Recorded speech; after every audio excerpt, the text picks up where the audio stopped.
Hello everybody, it's Frankie Day Bottles. Welcome to Monday Night Live Stream. I'm sorry I wasn't on last night. I was kind of tired. I kind of took a nap and kind of woke up around 11 o'clock last night.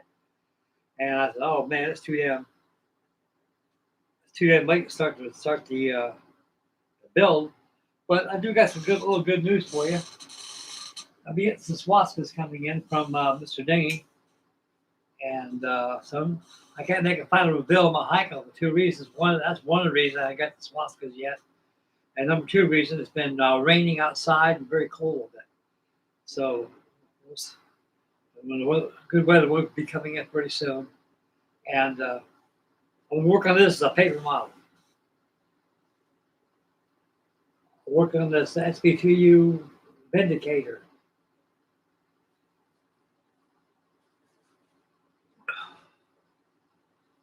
I got that much on it.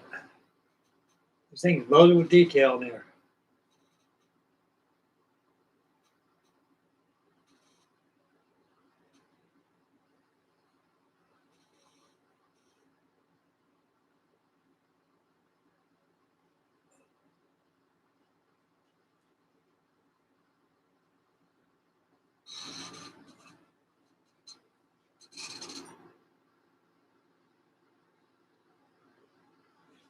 And so join me for a while. We'll work on this Vincicator and we'll have a good time tonight, guys.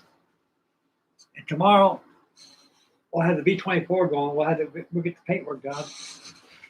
I got some good news for the V24. I mixed me up some desert pink sand on this thing. On V24, you're using color chips. All mixed, had a little bit of red to it and some white. And this color is, to me, an XF15 flat flesh. So I add a little bit of red to it. And just a little small touch of this. A little bit of brown. And add some white to it. It came out perfect. So I had B24 going on March 9th. So tonight we'll get going on this SB2U. We'll get the fuselage all done tonight. And she's coming pretty good. This thing has been sitting around for a long, long time. I got to think of, man, one of my commenters, subscribers says, don't you ever build card model airplanes? Yes, I do. I got that P2B Neptune vector going on. And I'm thinking about getting this going too. I think you guys will like these.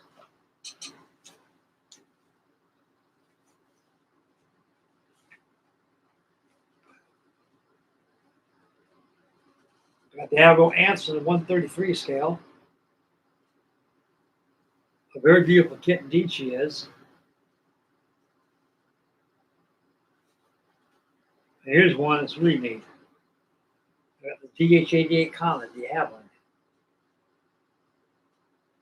133 scale too.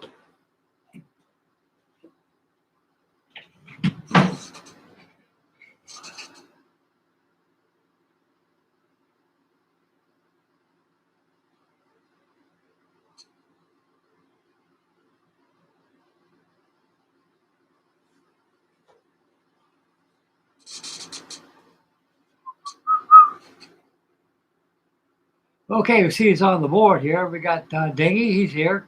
Hello, Dingy. How you doing, buddy? We got Caleb 136. Hello to you back, old buddy. We got Chuck on here. I like that cold tender, Chuck. Looks very good. Did a good job, buddy. You starting to inspire me to get in the trains. My daughter asked me something crazy yesterday. She said, Dad, what do you want for Christmas? So how about an HO train set? Wow. So where do you get those at? You can get them at, you can buy them at Walmart or you can get them anywhere. Hobby Lobby's got them down there. So if I got something going on too out of my comfort zone.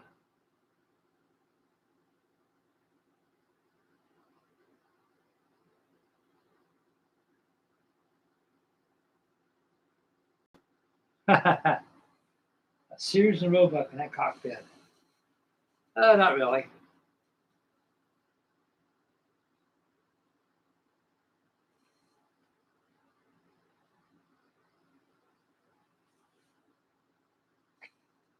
See, you've got a lot of draws and everything there too. Put that in.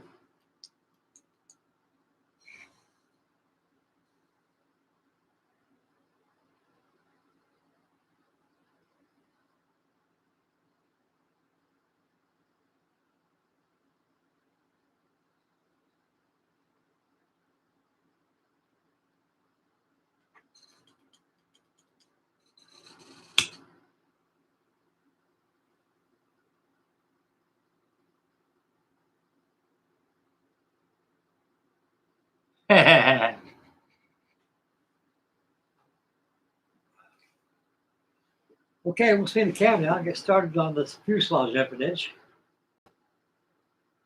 And join me about 2 or 3 hours. We'll have a nice night, guys. Get cold outside. I think it's fixing to rain again outside.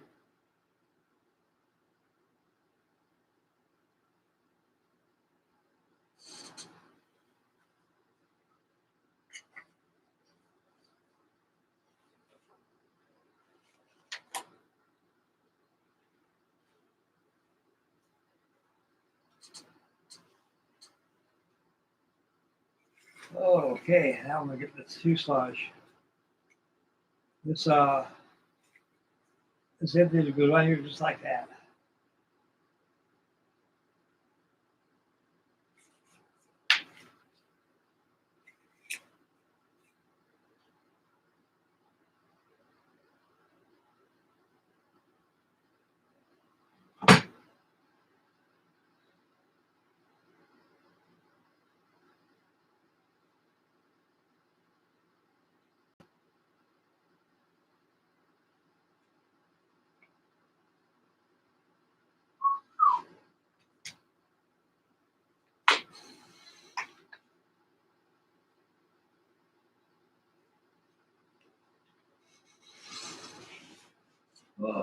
Okay.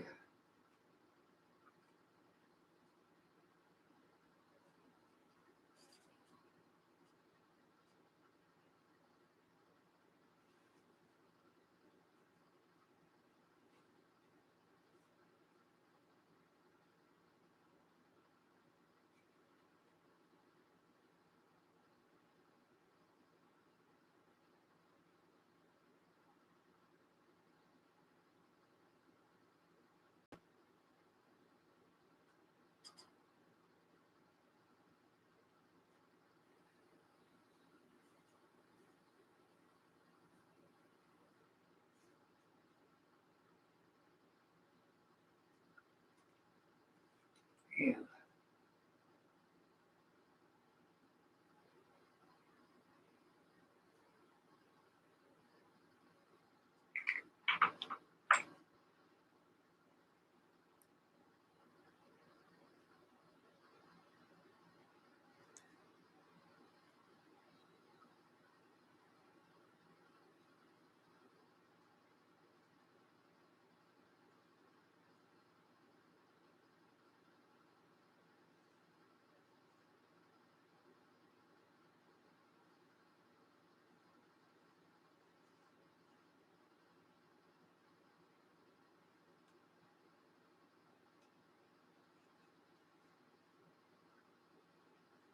Okay.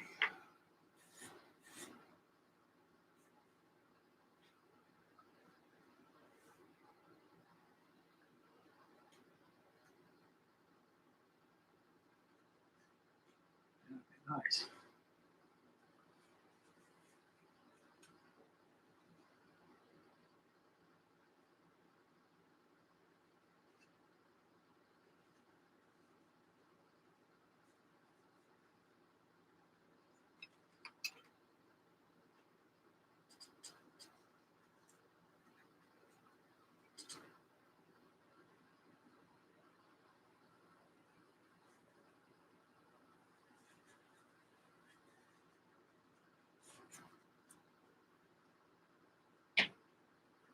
Burnish the seam out that we got on there.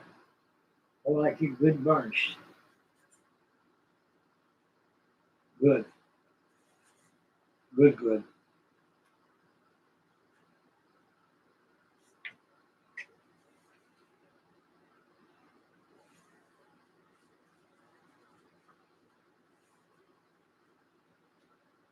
should fit right, just like this.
Okay.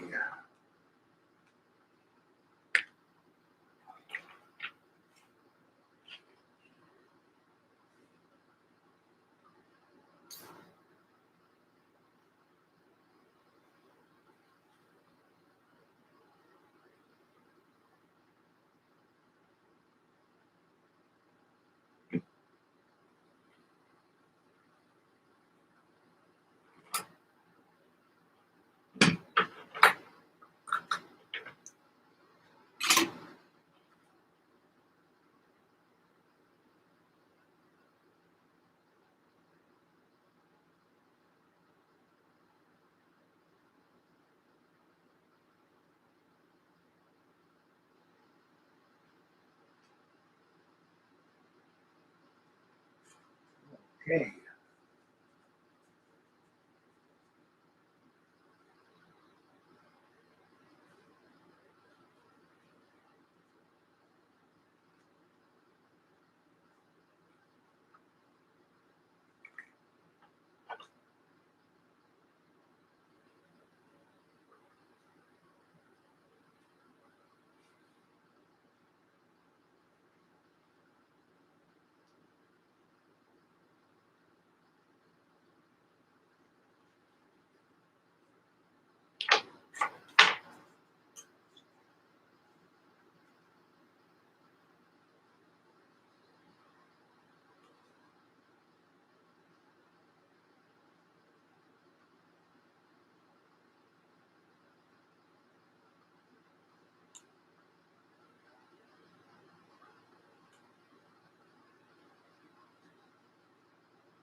Yeah, it's all red there.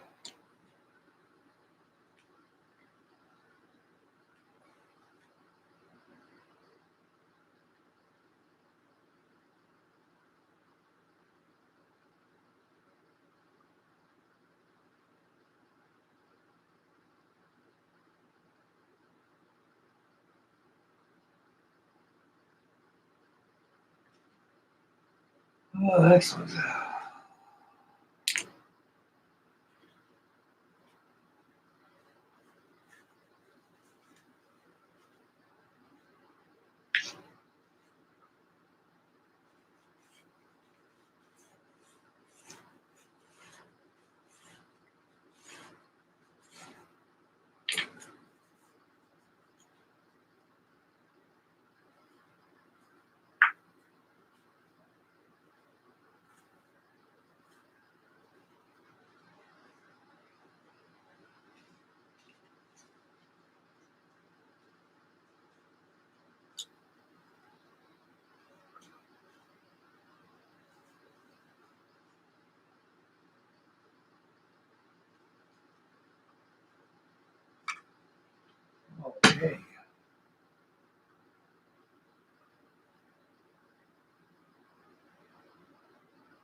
So it moves things down now.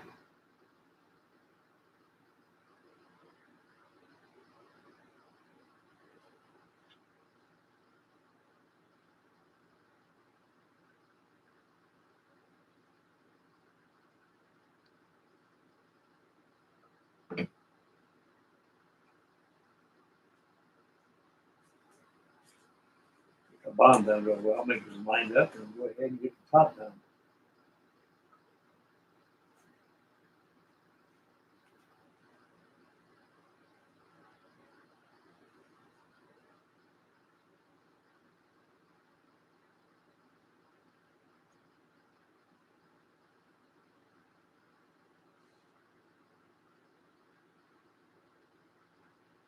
Dry, and I'll move the top in there.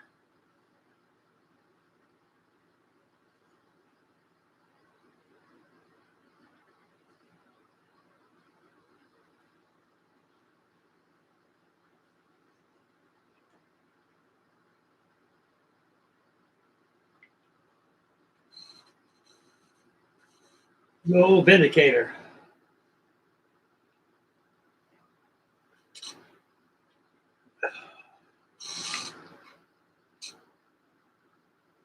Even the SB2U Vindicator, it was obsolete by the beginning of the war. But they did use them. I think from the Battle of Midway, they got rid of them and TBD Devastators. Yeah, they had new stuff coming.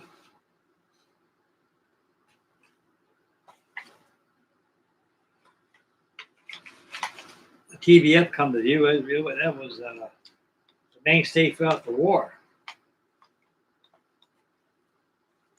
Superseding the aging, sluggish, slow, obsolete TBD Devastator. During the Battle of Midway, if we would have had more experience, we would have had experienced pilots. That plane could have stayed in the war. At least anywhere from 9 months to a year.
we go.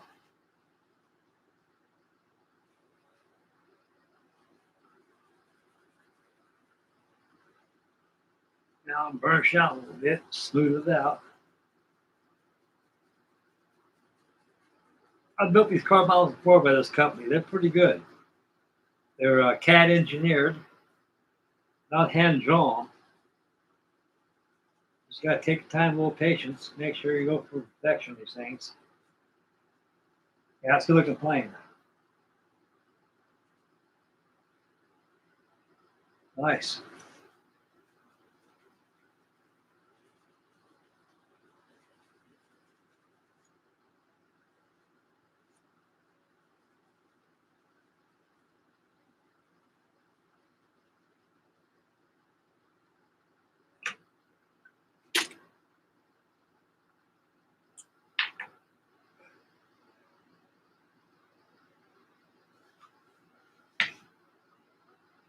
Wonderful.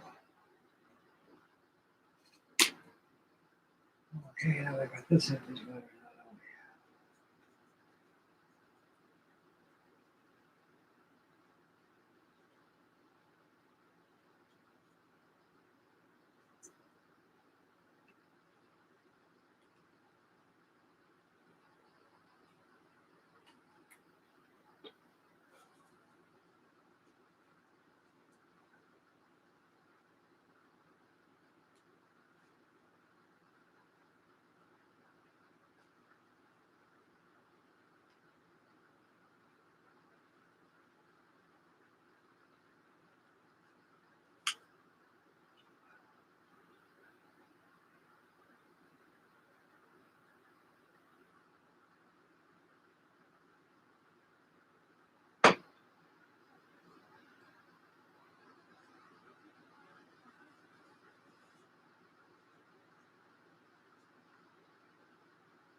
Good.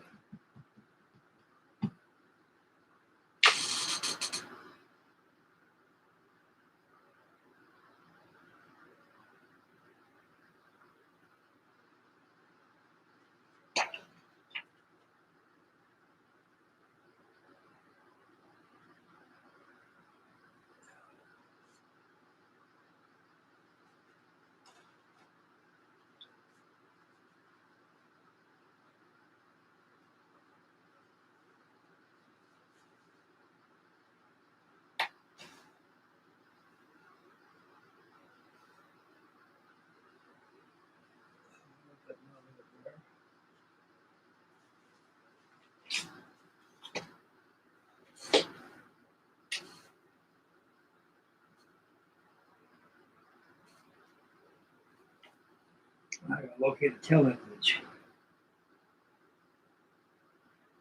It's gotta be in this plane here somewhere. Probably next page.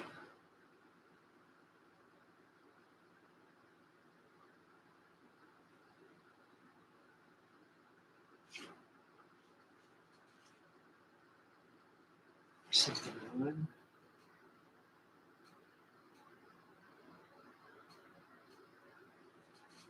$69. Okay, I think I found it.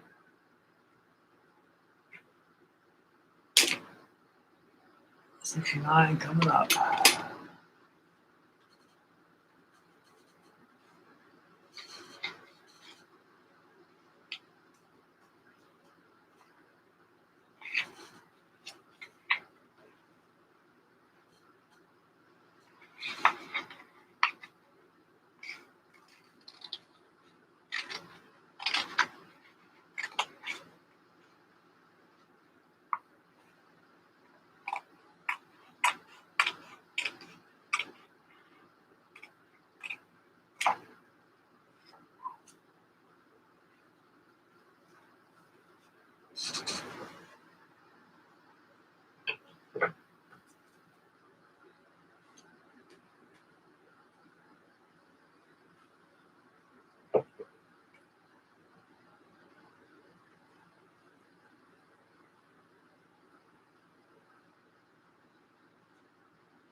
Okay.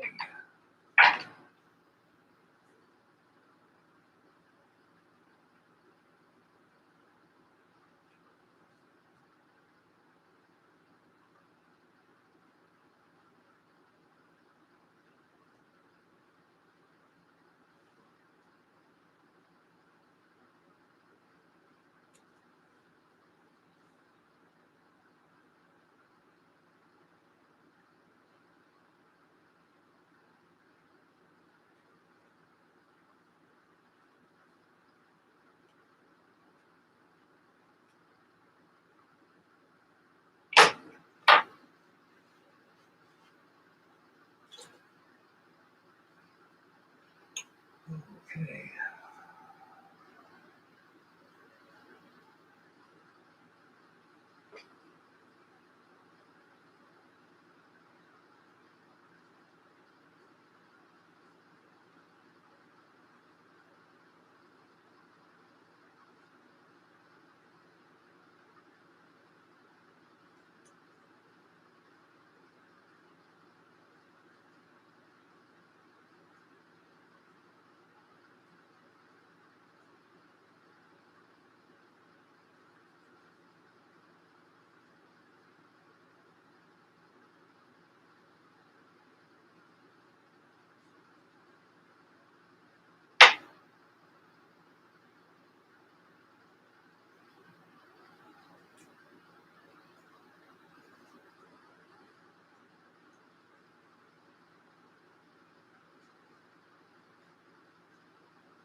Yeah.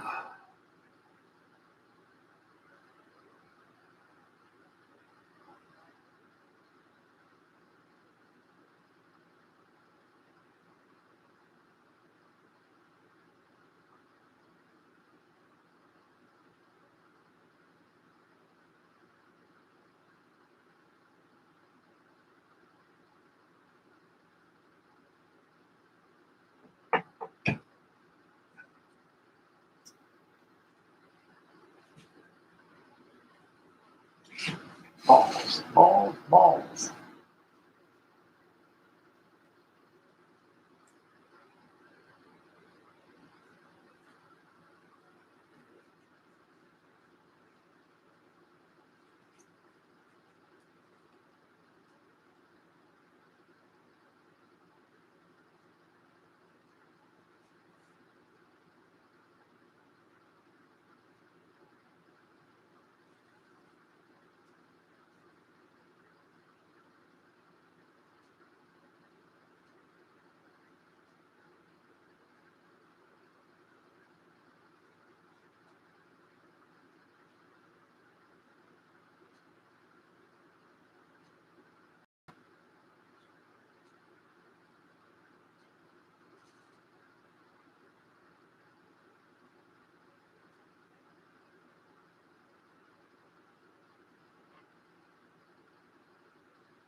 Oh, boy, where was I?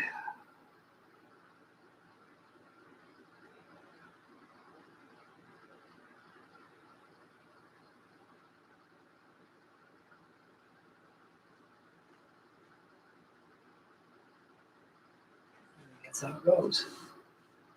No money.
here.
Okay.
glue to it. Kind of fiddle with it a little bit here.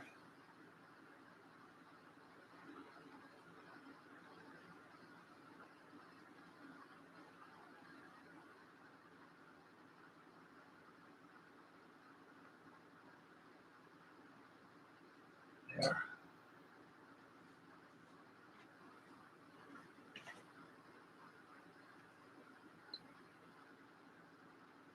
Excellent.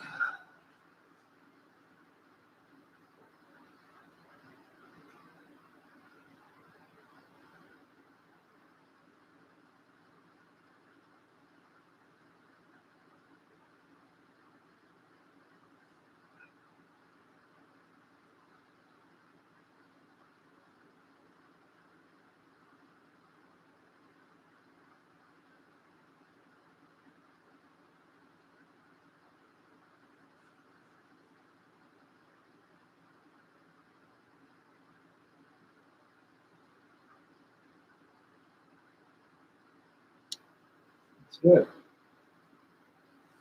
Make sure it's in there flush.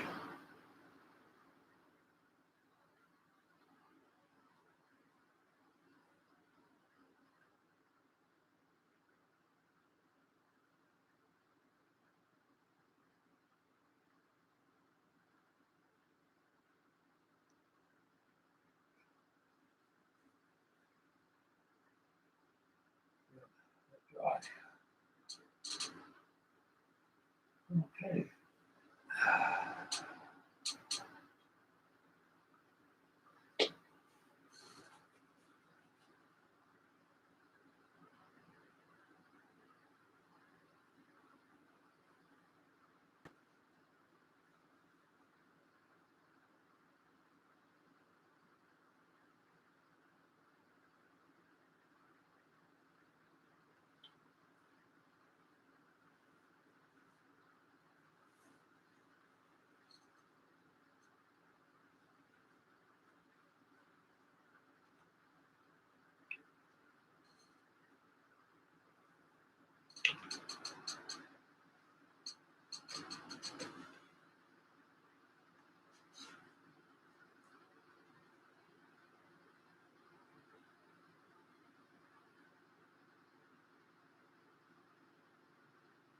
A Big Mac and a chocolate shake. That would sound good. But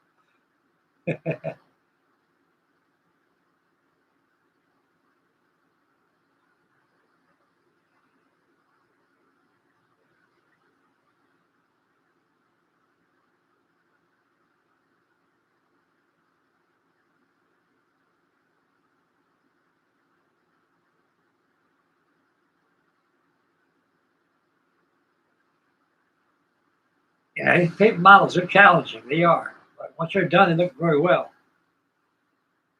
It's kind of pretty good. I got about 20 hours of this thing already since yesterday. I think details in there was just like plastic in there.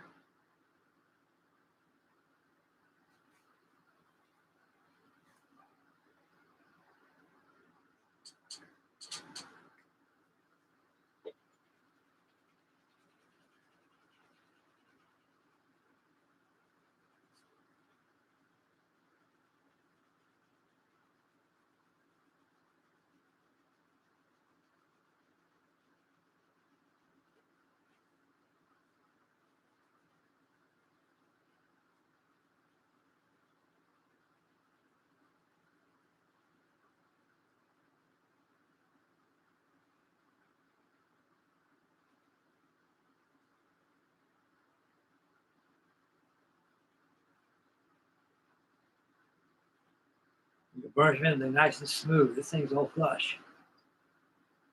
Just leaves a panel line there, so it does.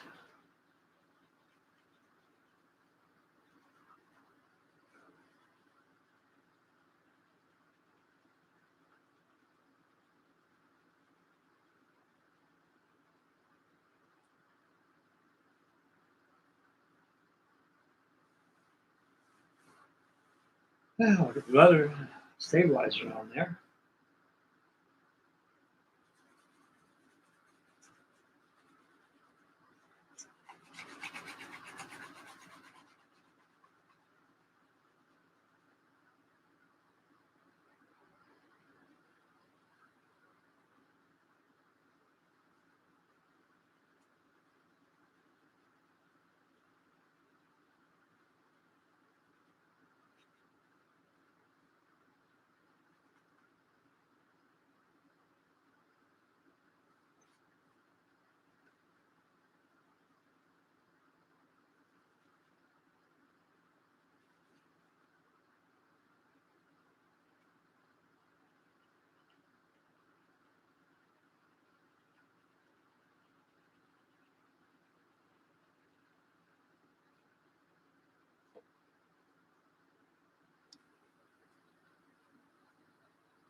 Okay.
That's 110.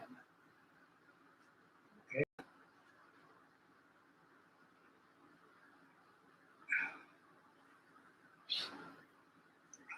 That's all cockpits engines. I'll put that over here.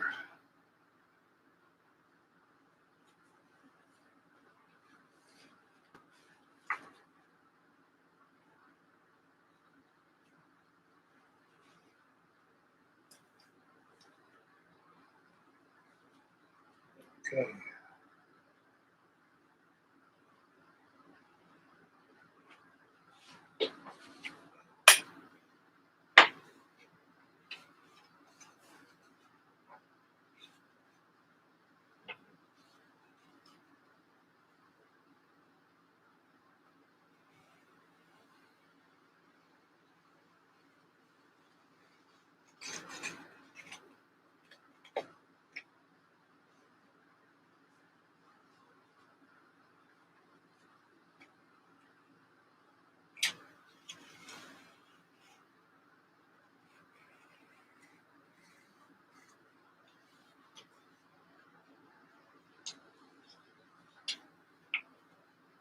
Alrighty.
Okay.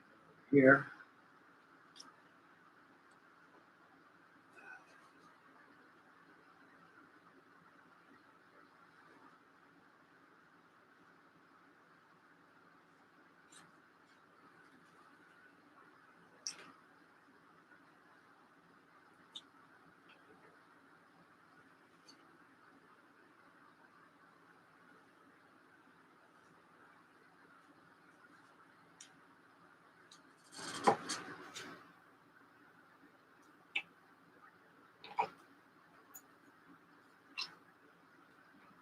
Now we work on stabilizers.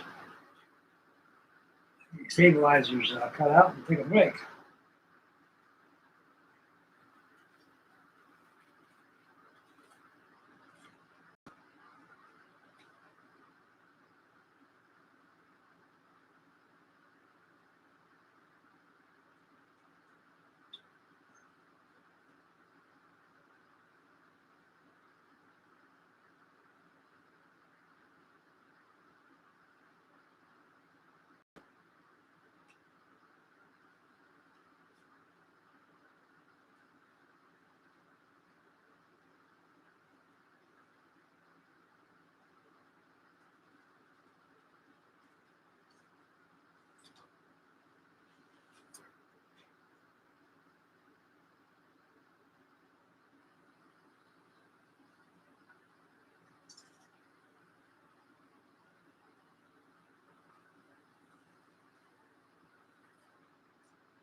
think it's raining outside again.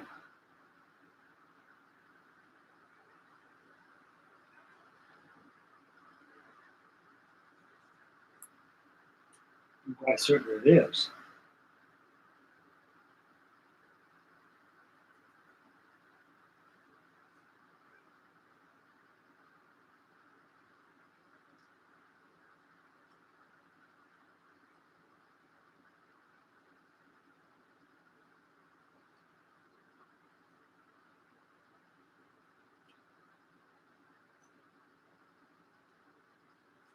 Okay.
Okay.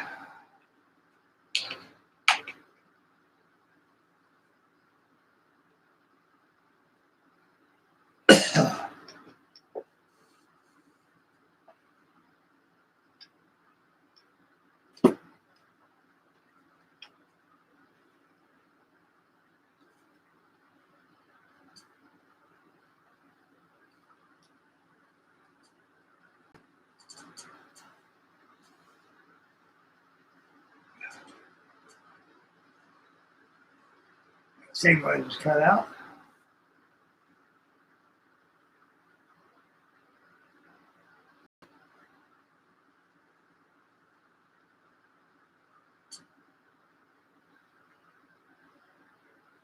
And the spars and civil same put up the image. Get the rudder on there, and I'll put the cone on here. I'll let this dry a little bit.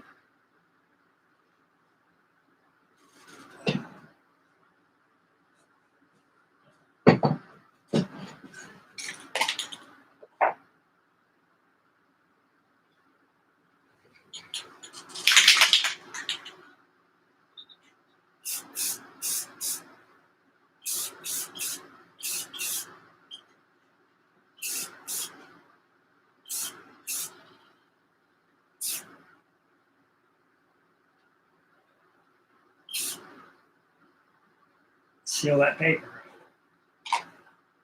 Nylon acrylic.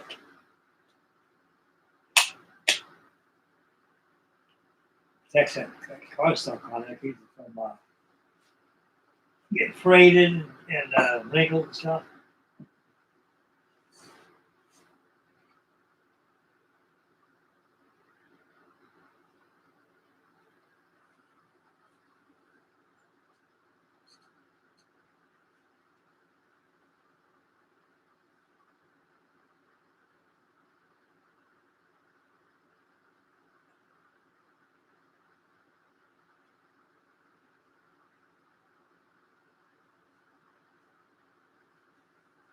Yeah, take a break, fellas.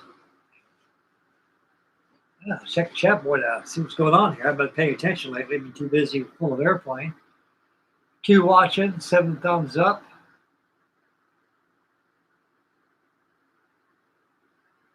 We got Dingy and we got Evan Jr.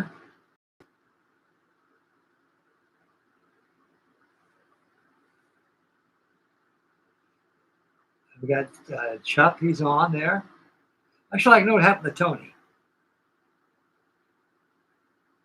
Yeah, I'm sorry about that, Chuck. I guess the camera was stuck on. You can see what I'm doing now. I'm sorry, buddy. I ain't getting nothing but my legs.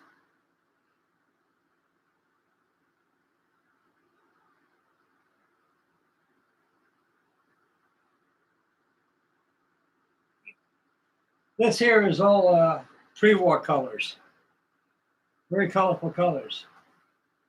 When the war came, they were painted intermediate blue or navy blue gray with light gray on undersides.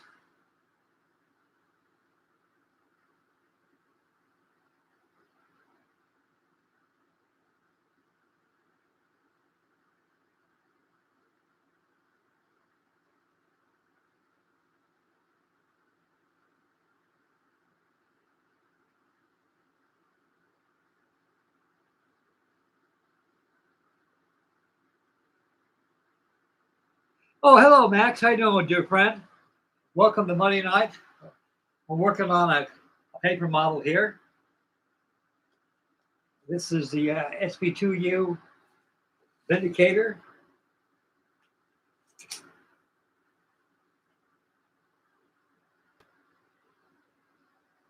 I had this card model for about 5-6 years in my domain.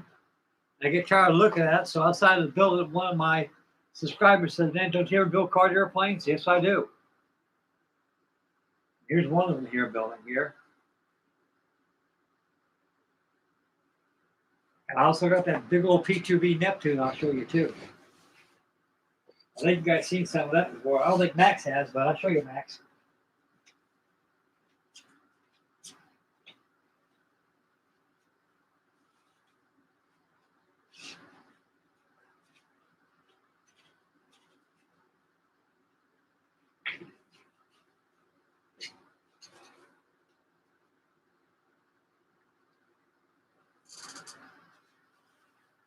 It's my P2V Neptune with Dutch markings on it. I'll probably be getting on this thing pretty soon.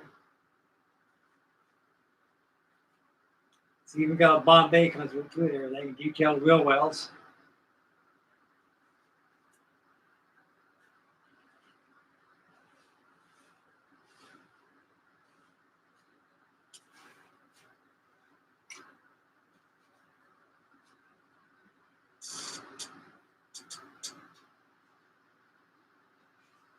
Yep.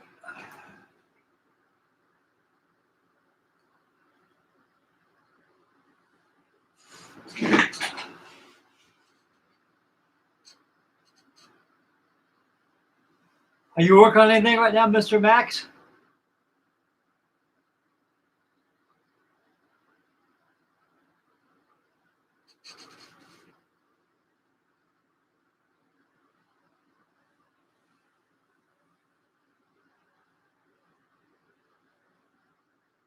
Are you talking about a beast, Max? Check this out.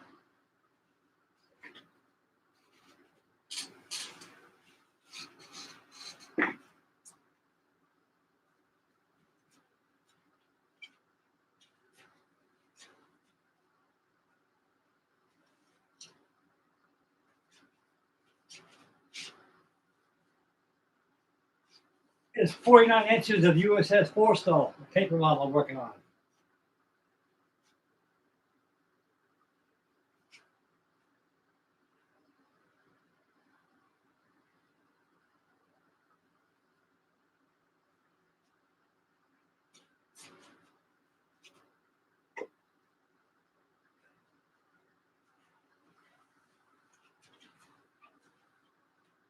I'll work on this victory ship here too. I got going on here. A lot of paper.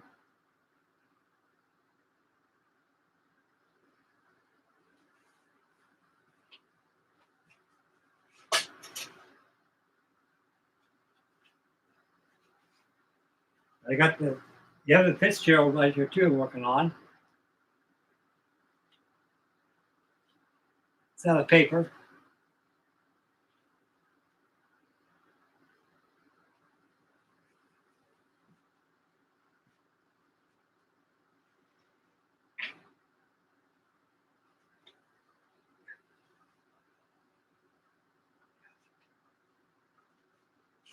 I need to rig this up and see how that. It's all paper model here too, Max.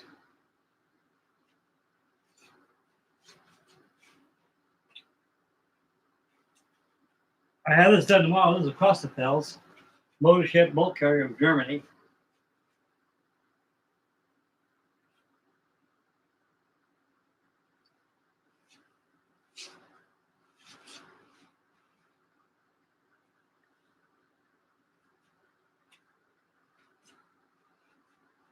I'll take a see on Heinkel again. We kind of closed on there, Max.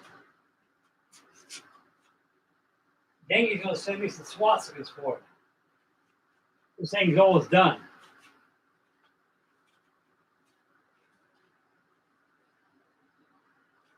Here's my Heinkel right here.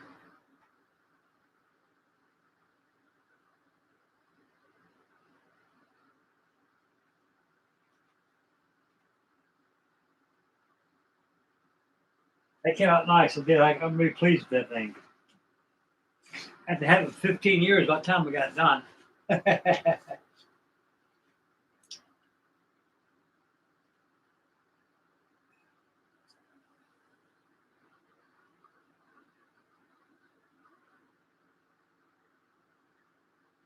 I bet it does. That was the Heinkel's worst enemy. See, the Heinkel was known as the Blitz bomber. She, when she first came out, she had Hansa engines, two of them, and they're kind of slightly underpowered because she started out as an airliner. When Hitler became Chancellor of Germany back in '33, I think it was, and he was forming his the New Germany, so they so-called. And Hermann Göring was part of the inner circle of the Third Reich, and he always had experienced people. He had Donuts of the U-boats. He had Field Marshal, what the hell's his name? I forget. Rommel. He was part of the cavalry during the First World War. All these all World War I veterans he had, and they had a lot of experience. So he used those as inner circle for his Third Reich. But when Hermann Göring came in there, he requisitioned Heinkel, Junkers, and to have these things modified to bombers. So the Heinkel came out with actually with 3 engines: the Hansa, then you came out with the Daimler-Benz engine, and the Daimler-Benz engines were slightly heavy for the aircraft, but it gave her a speed of almost 300 miles an hour, really fast. And during the Spanish War they had, the Spanish Civil War they had, the only aircraft that the Heinkel superseded was is what Poland had, and also what the Spaniards had. Spain had, because they had nothing but biplanes and high-wing parasol aircraft, and they were actually were redundant before the war got started. Then when the Battle of Britain came to view, the Heinkel was, they went there, got rid of the engines, started putting UMO engines in. And they had a top speed of 222 miles an hour for the Heinkel, which is pretty fast. But they had no idea that the Brits had the Hurricanes and the Spitfires a lot faster. The Henkels, the biggest, Archimedes' heels of the Henkels was the cockpit. It was nothing but all glass. There was nothing transparency like a big greenhouse. And actually, they were flying death traps. You couldn't get out of the Heinkel. You got shot up in there. I mean, ain't no way you can get out. You had to crawl through two bulkheads and go down below and go out to the gondola, which is the only way you get into the Heinkel. But she had their problems. It was a good bomber. It was a mainstay throughout World War II. The Germans, Germany, they used them quite exclusively, Max.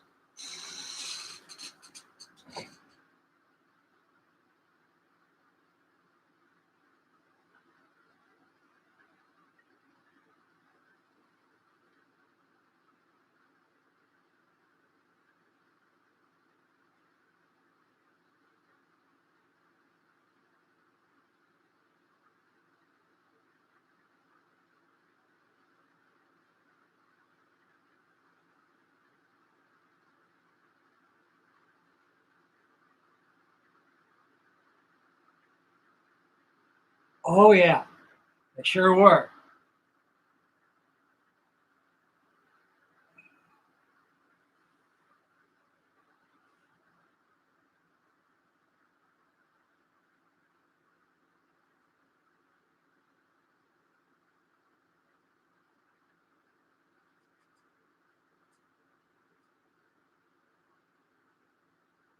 Oh, yeah.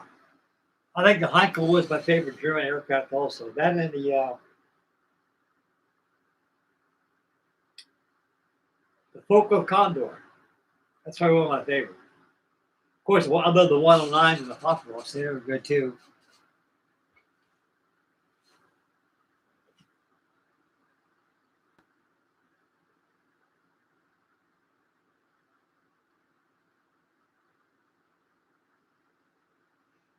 Yeah, you get a lot of research out of that decal book out there too, buddy. That art book you have.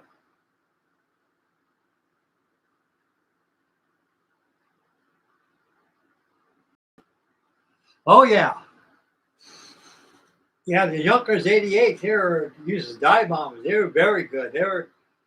They were like very good in destroying corvettes during the battle of North Atlantic. You know, I mean, also the Scourge Atlantic was a Focke-Wulf, but the Junkers were in there. They can actually dive down and really do some damage. I got one of those in my storage. It's 1/32 scale by Revell, and it came out very nice. I think I made a video of that about 7, 8 years ago. But it's a good aircraft. Yeah, I wouldn't doubt. I bet Lindbergh probably has something to do with it. There are a lot of people who don't know that Colonel Lindbergh was a Nazi sympathizer with the Nazis and everything. That guy right there, he had a lot of infidelities about him. People never knew. He had 5 families, this man did. And he had wives all over the place. I'm kind of wondering what if his wives think about where he's at and he's gone all the time, you know. Imagine, he was pretty busy because he was in aviation all the time, and probably give him a song and dance story. Oh, Ma, I got a job to do. I got to take care of everything, 5 families, my God, man. Talk about a bigamist, man.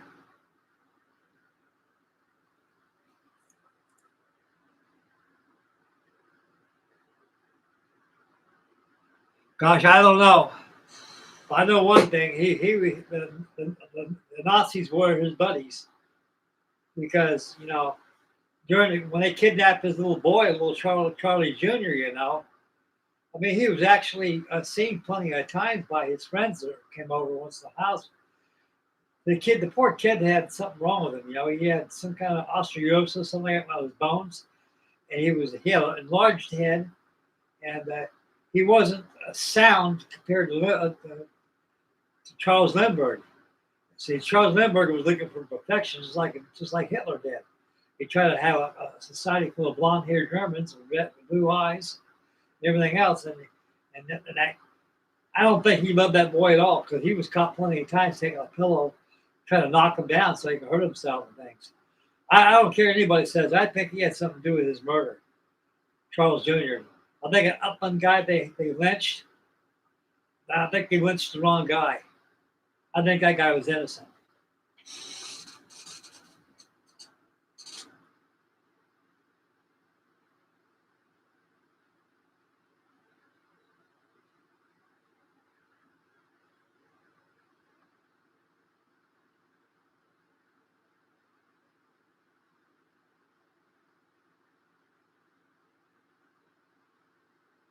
Germany made some excellent stuff. Everything they made was ahead of their time. I mean, these guys were really innovators. They going to A to Z. They had to go to Z as fast as they can. They didn't use the alphabet. They went all the way through. Although the jet aircraft and everything, they had some remarkable stuff. The reason why they didn't win the war is because of the leadership that they had in the country.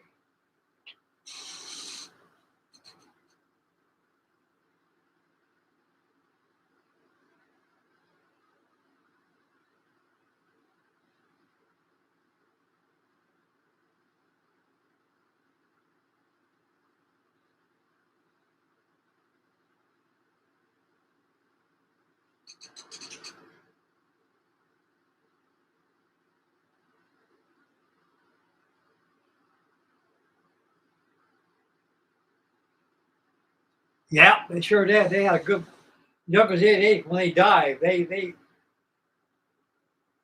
not all like that of the Stuka, but they really they had a pretty good angle of attack. Almost straight down they went. I mean, for a twin engine bomber. Those Stuka pilots are crazy.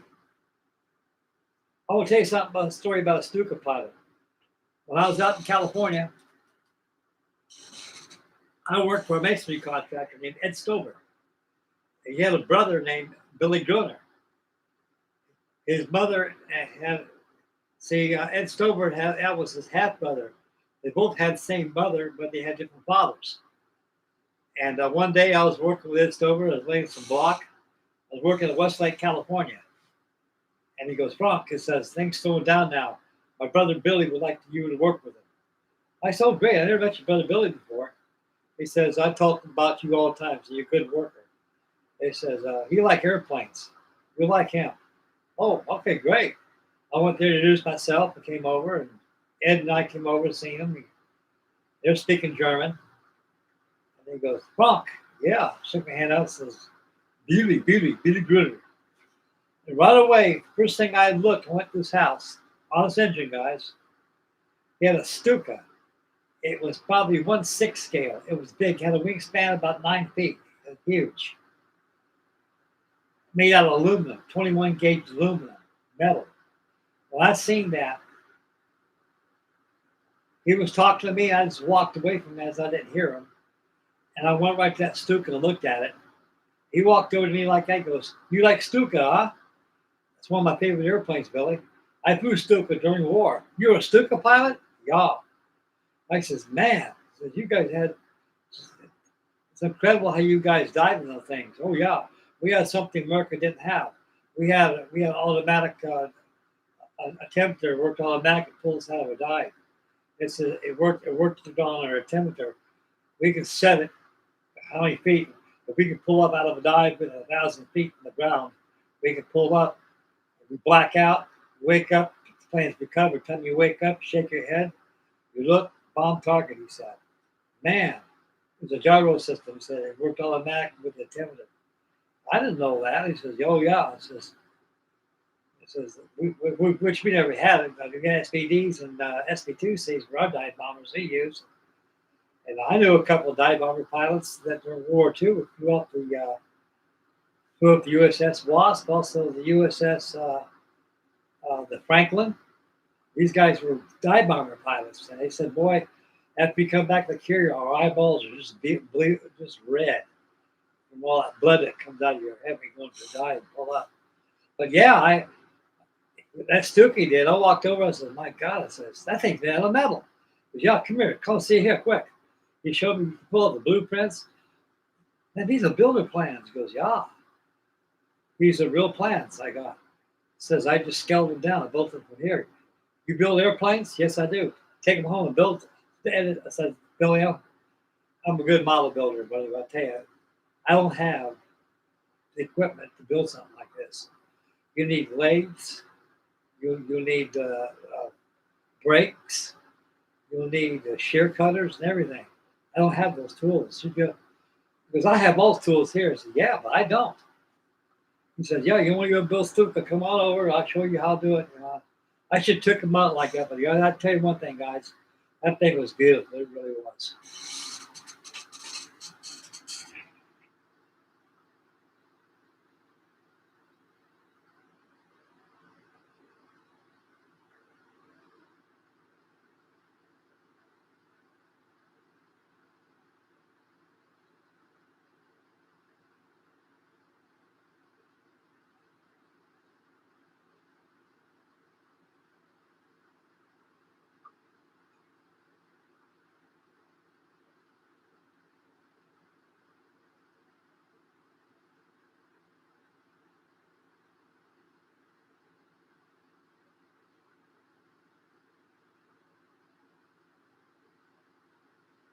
Hey, Matt, how you doing, buddy? Welcome to Monday Night Live. We got Max from Max Models. He's on. Our special guest star. He's on tonight.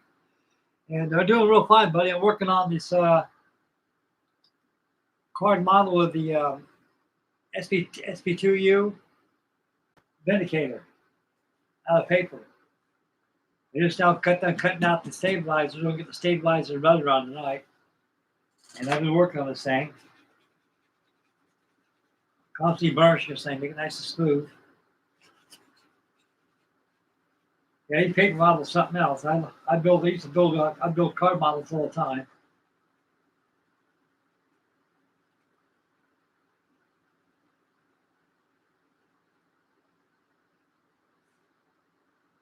That's good as you're gonna get right there. That's smooth.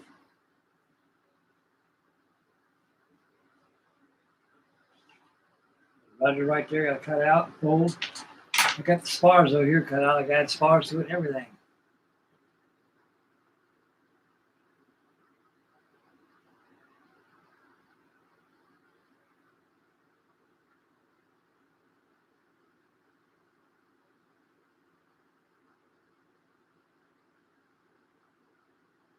Oh, the R6V Constitution?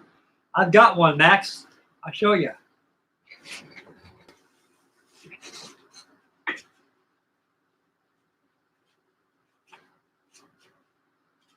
Right up here.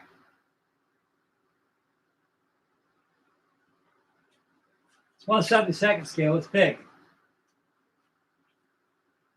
The R6 Constitution was built by Lockheed Aircraft. And they didn't last very long because they were underpowered and it cost too much money to maintain them. And the need of transports were coming in because World War II comes in. It's supposed to be the replacement for the Martin Mars. But by 1956, the Martin Mars was stricken from the naval registers and they used it no more. And that came out probably during the war too. But I think they made a couple of them, and they didn't make them after that. They had a bogey style undercarriage system, but they actually became redundant because we couldn't use them anymore. The Constitution, that's an Ammogram model. It's all resin kit. The thing cost me over $200. I built that in that trailer I was living in.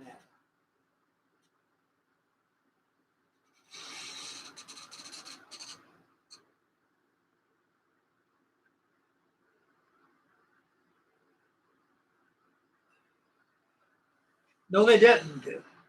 What was that too? The L-1049 came out, the Connie. That was probably one of their best achievements he ever made.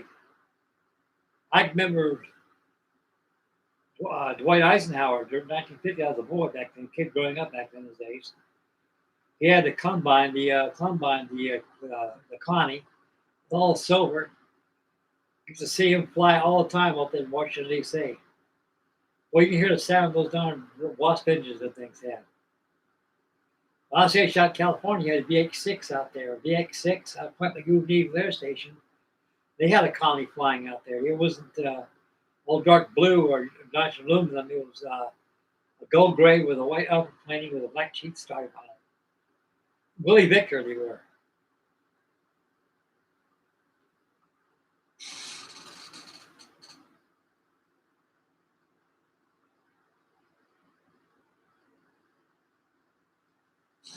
Yeah, I got 2 or 3 Connies inside my storage that I built.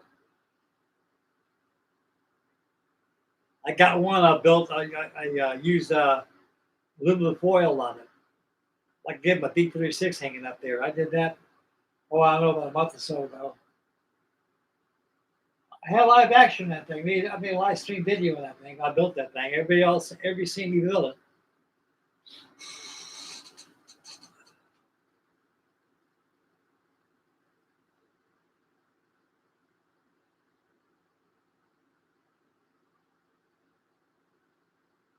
Yeah, I sure love the Connie. It's a beautiful airplane.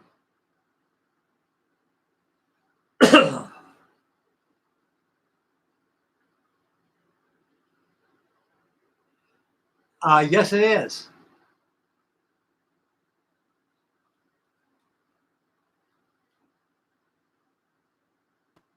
That's a monogram 172nd scale.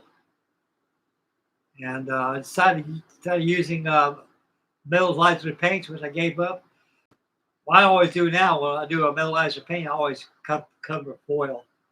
You know, I'm not much good for using metal lasers on there. So the last time I did the B-36 I did back about 40-something years ago. It came out in 1980. And it won second place on IPMS in Dayton, Ohio. And I used Bob Archer's Hobby World used to have I was the world's first mail order house. I've got liquid plate I used. I used about 4 or 5 shades of liquid plate on that thing. Boy, it took a long time to get that thing done. I brought it home, laid it on top of the table. I came by, hit the wing tip, fell off, and boom, it broke.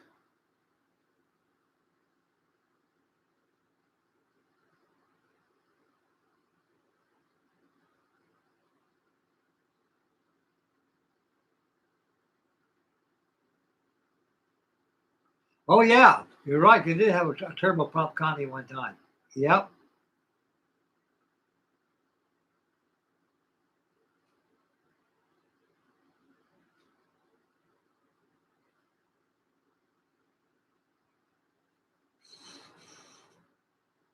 At Kirkland Air Force Base in New Mexico, we're on our way to go to the Philippine Islands back in 1956. My dad had some friends out there, and he went there to visit them. We went to visit them for about a week before he took off to go to the Philippines because we were waiting for the ship to come in. USNS Barrett. It was a ATPO 170. It was a transport ship. And I used to see those B-36s come in all the time. Once a week, and he would come in for a crash. The engines were smoking all the time. These things were built as high altitude bombers. You know, they had a lot of problems with those Allison turbojets that they use in them.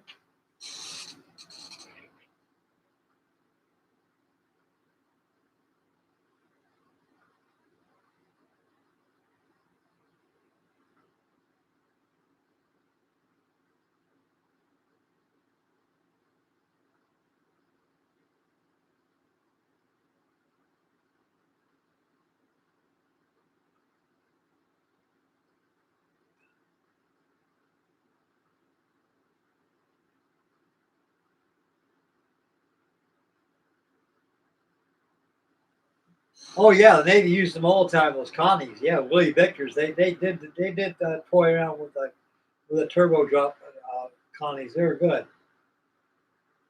out there in Dayton, Ohio, they got the triple nickel out there, Connie. It was used to be turbo job, but they went there.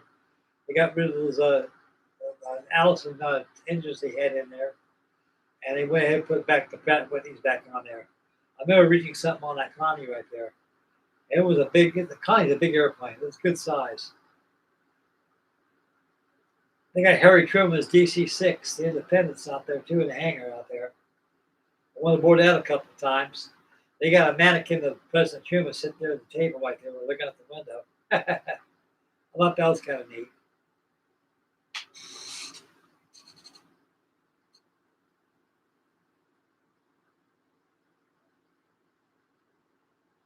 Yeah, the Independence was called DC-6 Cloudmaster. We had it at Annex, I think Annex right across from the Dayton Museum out there. I think it was going under restoration. They were working on it. And they had a tour of it. We were there and looked at it and everything. Went aboard it. You can see old Harry Truman there sitting. Oh, give him the hell, Harry. He was sitting there at the table right there looking out the window. Then we had a few joint chiefs with them too.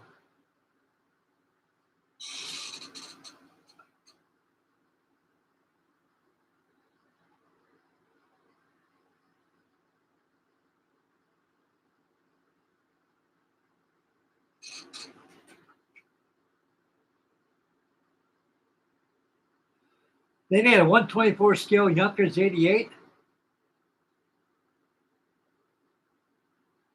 Wow. Now I got the Stuka, the Junkers 87 by Airfix. It's my storage. I had a video of that too that I done.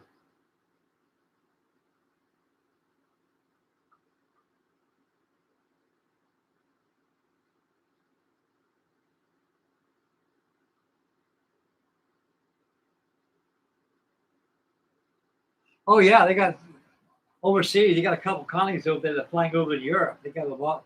I see them on YouTube all the time flying. Yeah, a lot of them were used as like vests and stuff they made. I remember the first airplane I seen back in 1954. I was going to my grandparents' house, North Carolina. We were going through. Actually, it was out in Durham, North Carolina. They had a B-17 Flying Fortress Texaco gas station. They had neon lights underneath the wings. That thing at nighttime when it lit up, says, "Look at that big airplane, Dad! Wow!" That's the B-17. We get some gas, Dad? Can we get some gas? Yes, we'll get some gas. Went in there and got some gas in there, and I looked at that thing. That B-17 was a big airplane at this time. I enjoyed the hell out of that thing.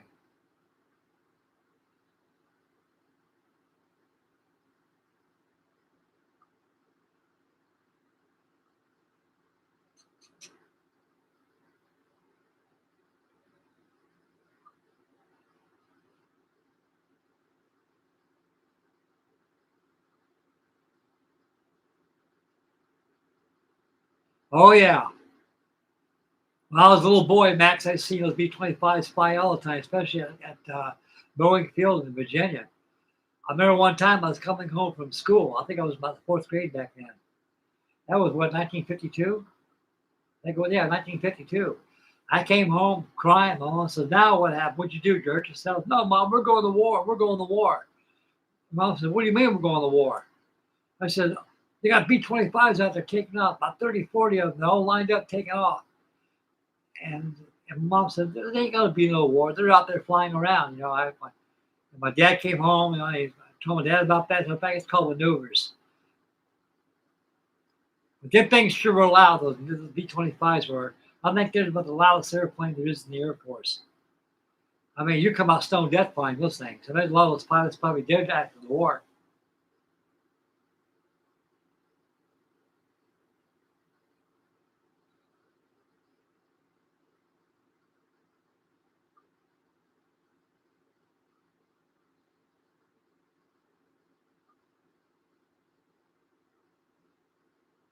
They're a beautiful airplane, those Mitchells were. I think they're very beautiful. They're one hell of an icon, I tell you that.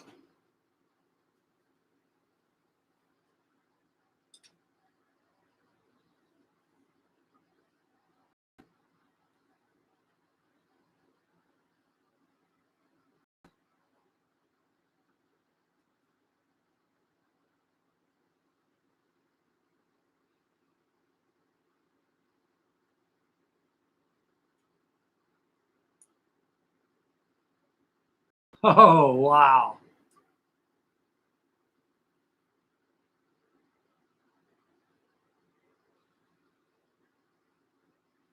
Now I can see a squad of those Heinkels fly over.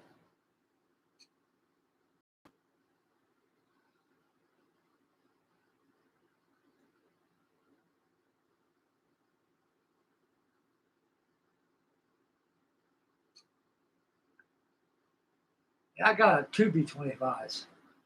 I got a Hong Kong model Mitchell back there, 132nd scale. I got the Bill Doolittle rating too. 1968 can, two B-25s. I got a bunch of also in my storage.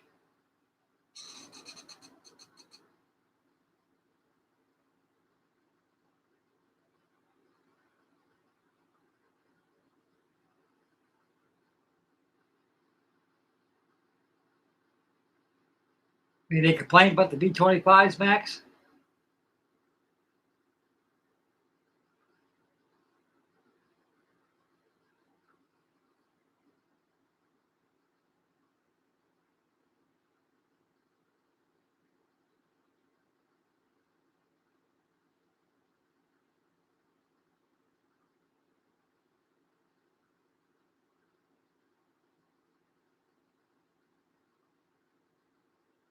Yeah, that's what I got. They got the Bell 148 scale Doolittle Raider.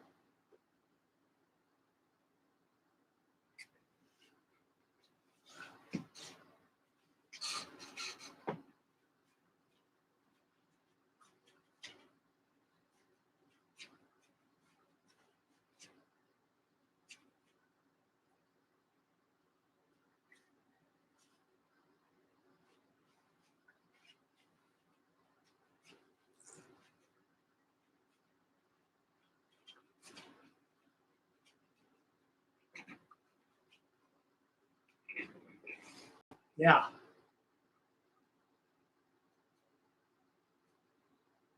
I had that since 1968 when it first came out. I think I paid $2.50 for it.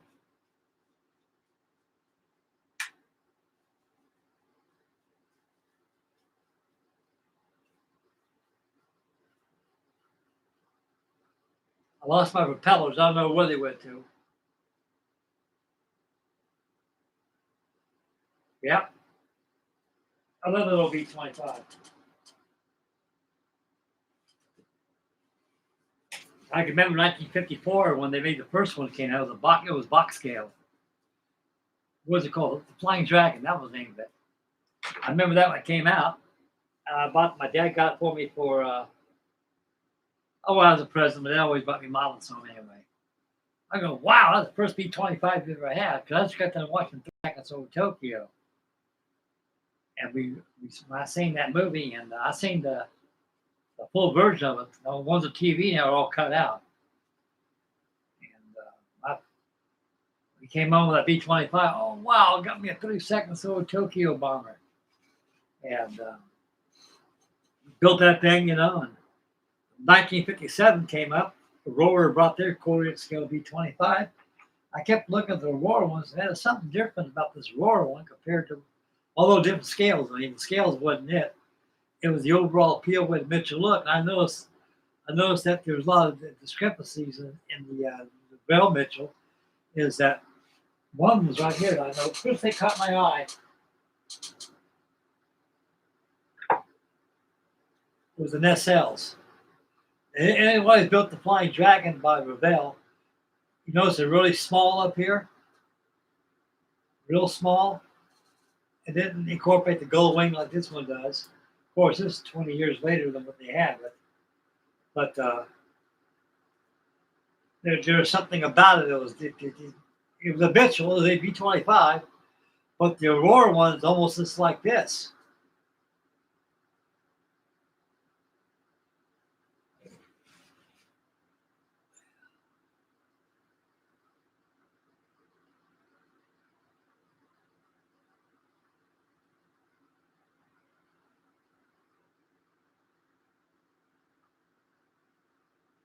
Yeah.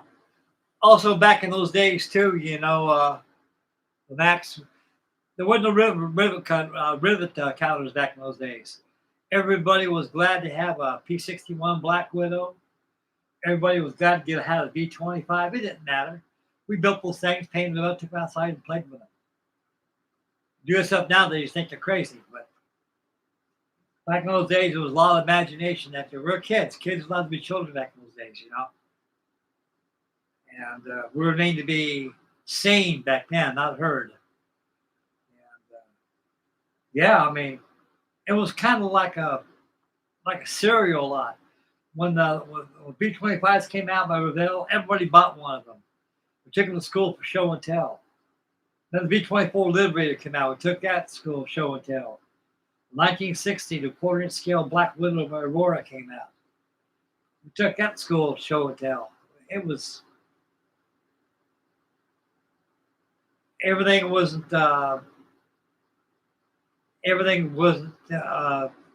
really scaled like it is nowadays. But you probably use a lot of pictures. Now, Aurora kits, they were probably one of my favorites. What I liked about Aurora kits, the color of plastic that they use. I think the first Aurora kit I ever had was the P-38 Lightning. It was in a kind of like a blue plastic, I can remember. Same thing with Spitfire. It was blue plastic. Then I got the Poco 190. It was in black plastic. I bought the M1 mill plane, not the Boeing mill plane. That was the Avon 4, the H4. It was molded in the reddish burgundy plastic. Jet Zero was molded in like an orange yellow plastic. I remember those days.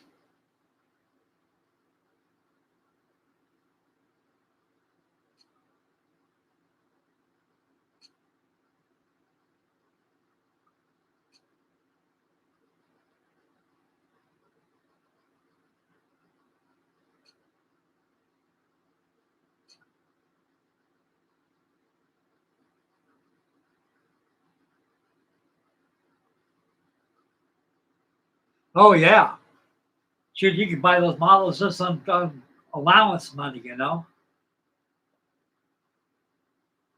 98 cents, most of them. Some at 29 cents, some at 39 cents. They were pretty reasonable until 1960s came to an end. And pretty soon it's like going sky high. The price of the kits.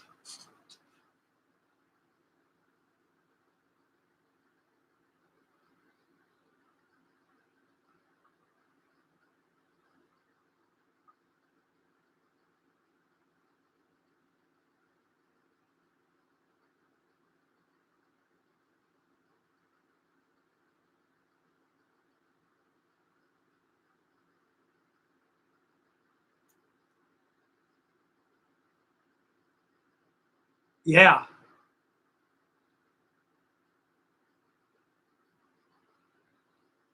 I think the first chopper I ever had was a transporter by Revell. That was an old kit. I think it was 1956, 55. I think I did a video of that. I'm quite sure I did. That was a good kit. Transport helicopter. It was a Y something they call it. It was never used that much. I guess it's more or less like experimental aircraft, you know. And it probably had something wrong with it. I don't know what it was, but it was like a Kiyosaki H-21 flying banana. It had two big old rotors on there on top. And I knew the back door opened up and you could put tanks and stuff inside there. That was a good kit. It still is. I enjoyed that kit.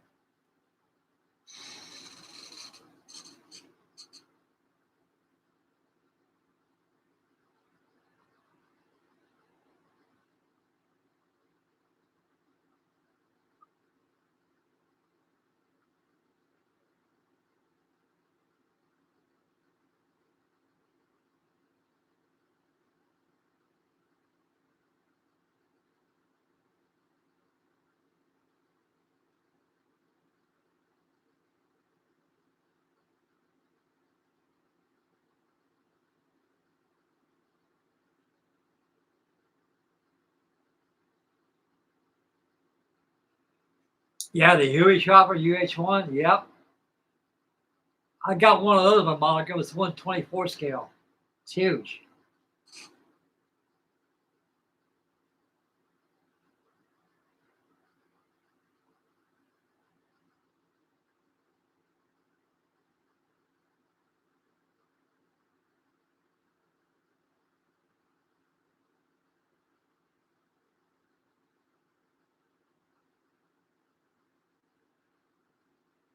Yeah, I sure love that 140 scale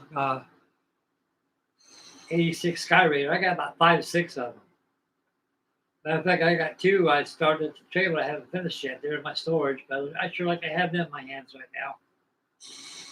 They work good. That dive brakes work. The gear retract. I think does it like it says in the box top. Does everything but fly.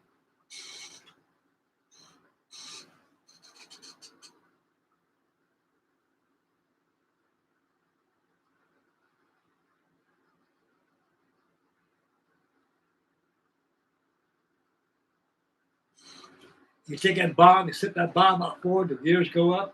As the landing gear retracts, it turns 9 degrees as it folds into the wing. I had to put stops inside the landing gear doors because the landing gear doors kept on coming off. And they had little brackets on there that held them on like that, but sometimes they slip off. So I had to put stops on them. I got to keep them coming off. But like I say, you got to be very careful when those parts that move a lot because they'll break on you, especially the dive brakes. If you pull up the stabilizer too far, you break off that little bell crank off place an activator on it. It builds up your dive brakes.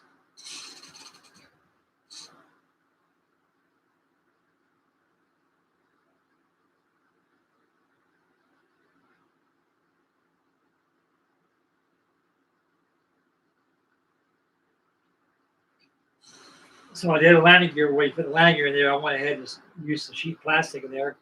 I cut some extra pieces in there to keep it from falling off. So I don't have to worry about that no more. And I used petroleum jelly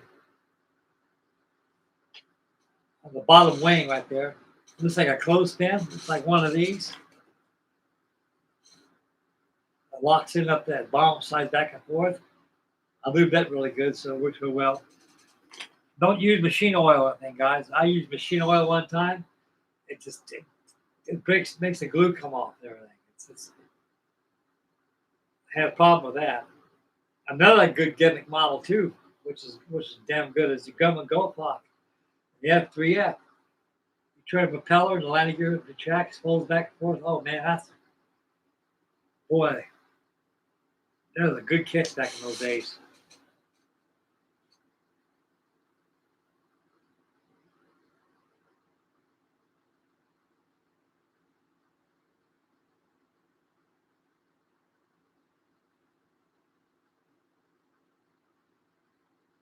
Yeah, it is a solvent. Actually, you're right.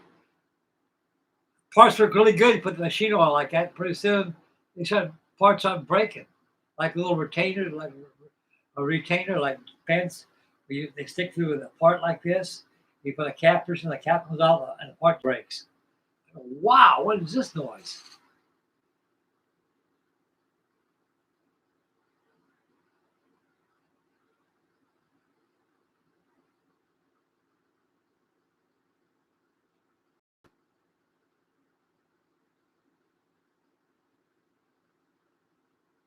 Yep, I met this Alfred Williams. He was a Marine pilot.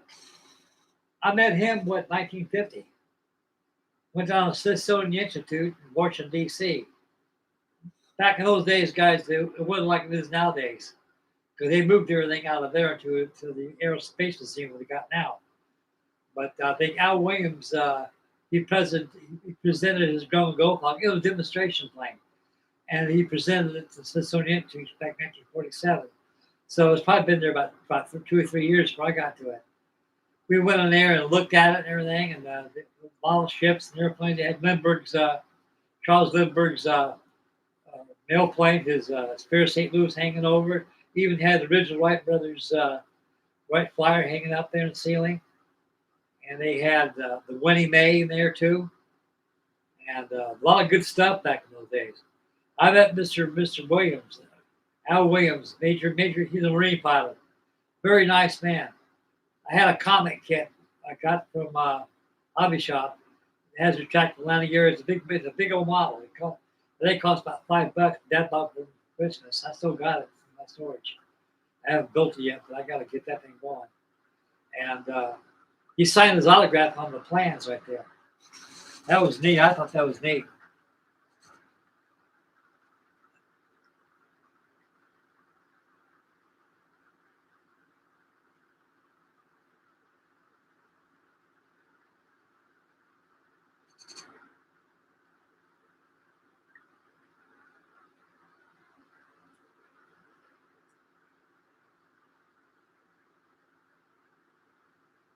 Yeah, I think that's a darn good kit, that monogram SPD Dauntless. That came out in 1960, I remember.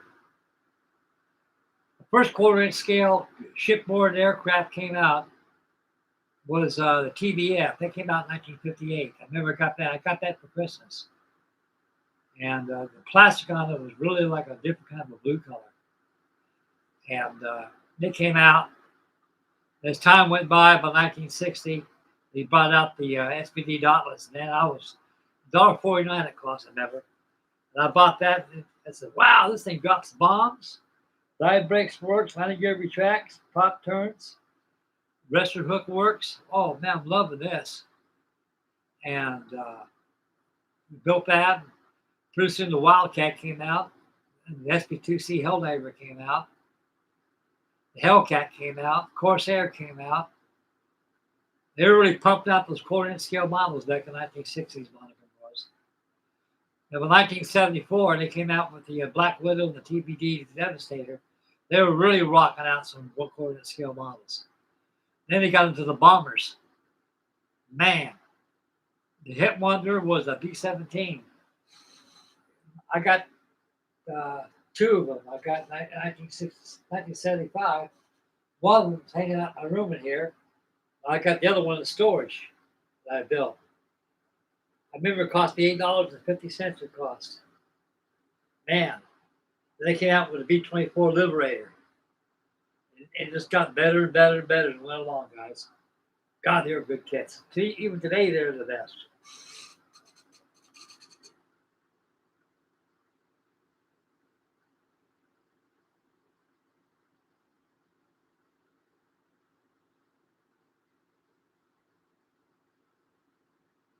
Yeah, Lawson was the B-25 pilot, Ted Lawson.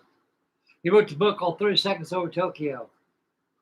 I met him too, and Jimmy Doolittle in 1979 at the Dayton Air Force Base Museum. They had the reunion out there. And I asked Mr. Lawson, while I met him, I told him, how'd you hurt your leg, Mr. Lawson? I told him.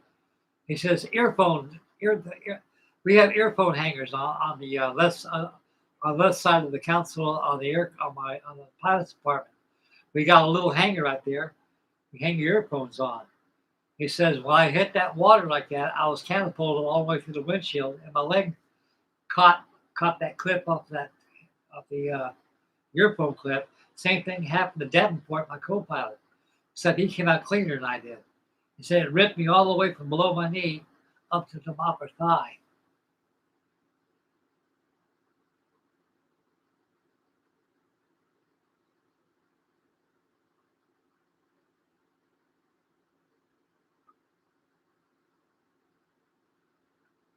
Yeah, he sure did, buddy.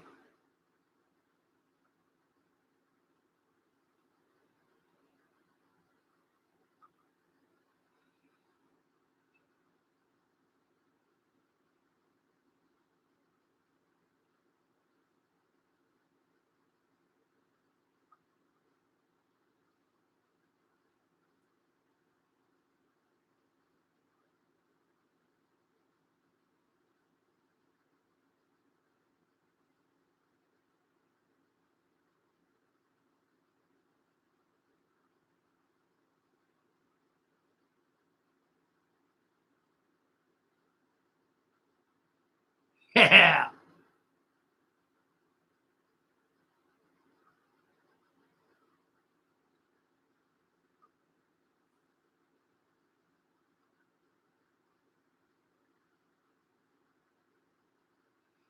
They were my heroes. Jimmy Doolittle was.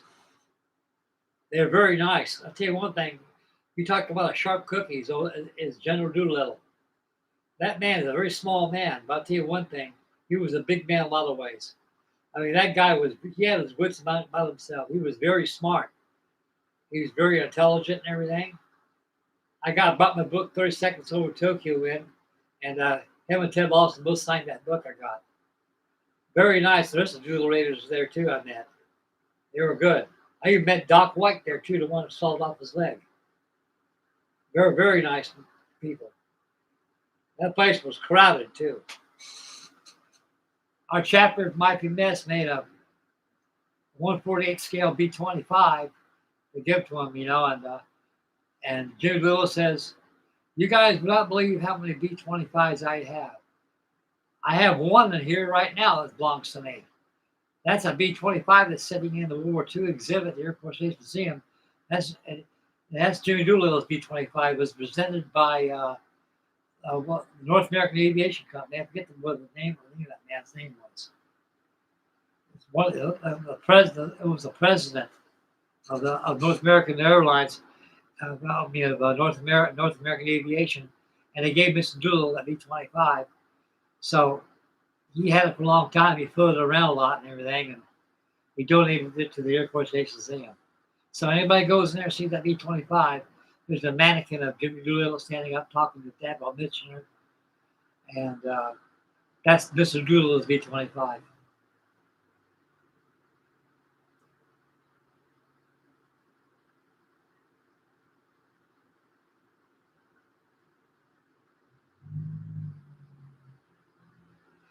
A lot of people didn't understand that Mr. Doolittle was very highly educated. He had a doctorate.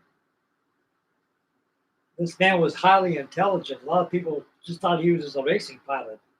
But General Doolittle was a very intelligent man, very smart. He was very smart. They didn't realize he had a doctorate.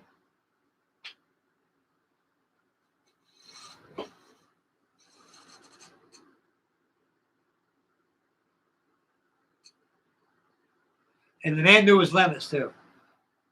Jim Doolittle, when they had problems with the B-26 Marauder, I guess one of the, I think Hap Arnold place, like, we got problems with B-26. Jenny, you go down there and check it out, see what's going on. And I said, I don't know what the problem is. It seems like it's a good bomber, but two people were getting killed at it. So he went down there and took a look at him, got the air crews together. It's okay, guys. And said, we're going to work out the worms out of this B-26. And he goes, you, get in with me. We're going up we're taking it up. Jim Doolittle came up, flew on one engine, did barrel rolls and everything. You landed down. This is a beautiful airplane. Ain't nothing wrong with this airplane. You guys need to go to school and learn how to fly this thing. And I will teach you school this thing. They found out the problem was when the guys were crashing those B-25, the B-26s was because they were coming in too slow. They were stalling out. See, the B-26 had a very small wingspan. And when they came in for landing, they had to come in really quick. They leveled off and they'd be able to land on its landing gear. That's what Doolittle did. And they trained the pilots and they found out it was a good airplane. And he trained the air crews how to maintain them as well.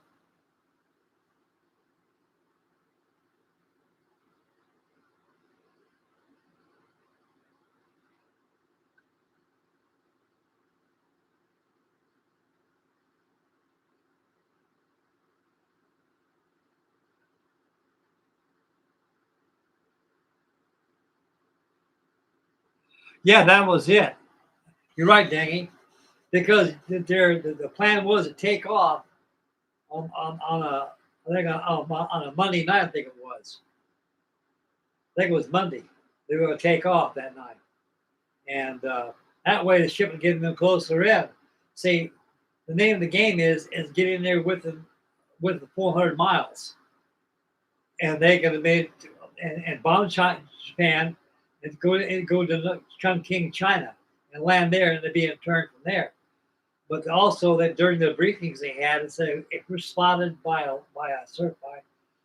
the enemy, our orders are to take off and go to the targets immediately.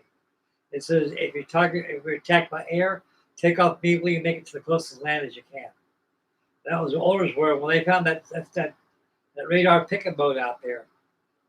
The Nashville was a cruiser, and they spotted her first and they sunk her. Then they also had a signalman on the ridge, signaling the Hornets to make preparations for them to take off. And they're actually 200 miles out further than they're supposed to go.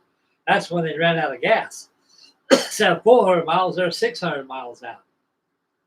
Yeah, just enough gas to get to the target and make it to the coast of Japan. Not one of them made it to Chongqing. They all crashed off the coast off China. Every one of them did. He ran out of fuel.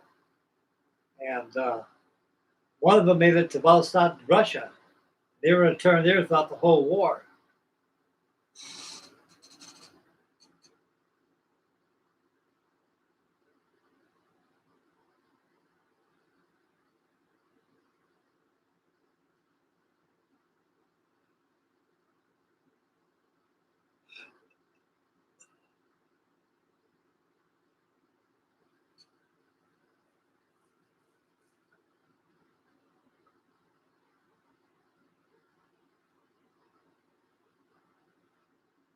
It was a morale booster. It was a morale booster for America. We were feeling low, guys. You got to realize we're just getting out of a depression. We were at war.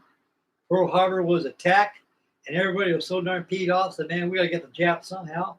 It was a morale booster. Now, General Doolittle, he considered the rate of failure, the loss of aircraft, the loss of men. He thought he was going to get court-martialed. What happened? He was really down in the dumps. He was. I guess his flight engineer told us, "No, Mr. Doolittle, they're going to put a medal on you, and you're going to go on flying." And he told Mr. Doolittle, he says, "Mr. Doolittle, if you ever go to Michigan, I'd like to fly for you again." And Mr. Doolittle took it as a compliment.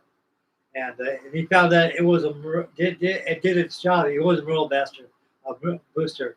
Well, it did. It brought all the Japanese out closer to Homeland Security. It pulled them off some of the islands out there. But like I say, the radar picket boats out there, they had no radios on them. They thought they got messages out. They didn't know. But after the war, they found out all the information. They found out that Japan was not informed. Reason why they didn't get shot down over Japan when they're flying low is because a lot of Japanese looked underneath the wing. They saw a red meatball underneath the American insignia on the wings. And they dropped their maneuvers because they were having maneuvers at the same day we're dropping bombs in Japan. A very significant event. Besides, the Zeros couldn't catch up with the B-25s anyway. They're too fast for them.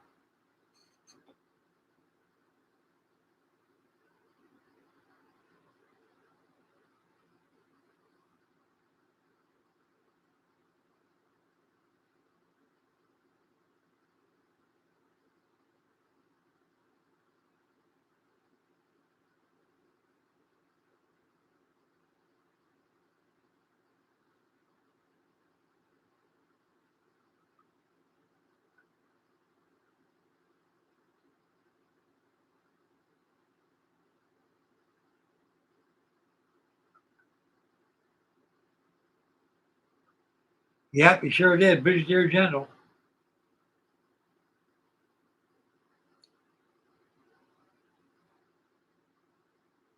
Yep, Mr. Reagan gave him the medal.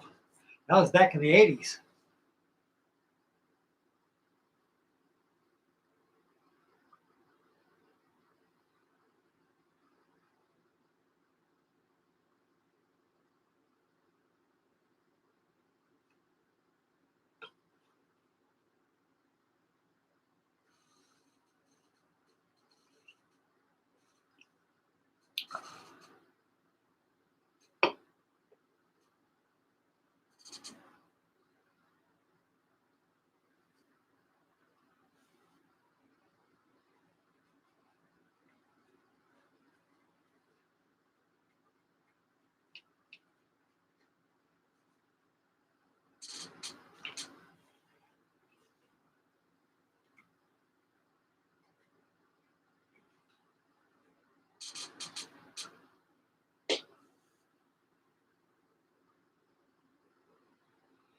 Okay, Max, thanks for tuning in tonight. God bless you, sir. Thank you very much for everything.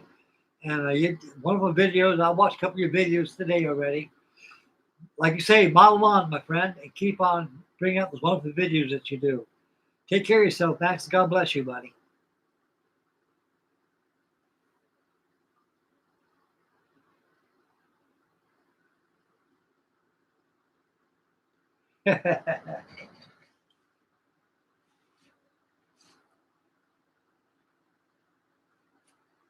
Well, I think I'll go outside and use my toilet out there. I'll be back in a couple minutes, guys.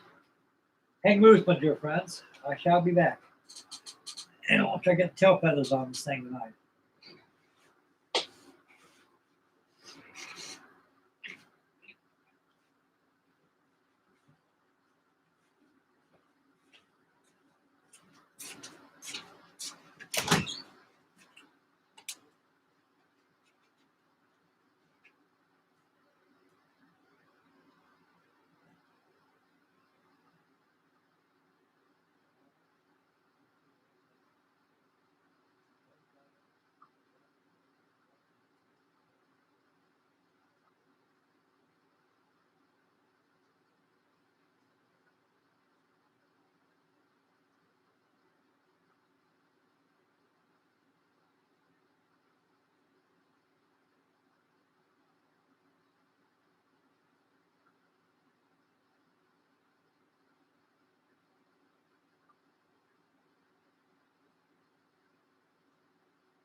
Oh boy. Hang on, D25 back up. Before I sit on it.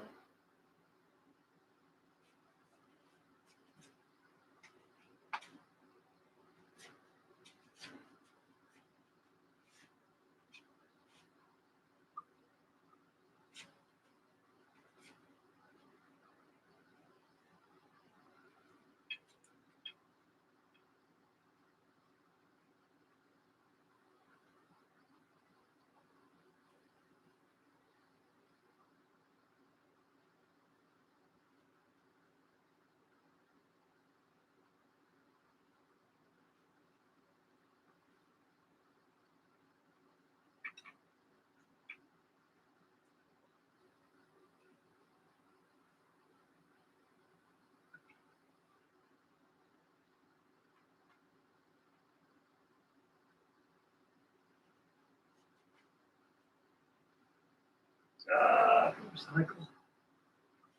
Put you over here, buddy.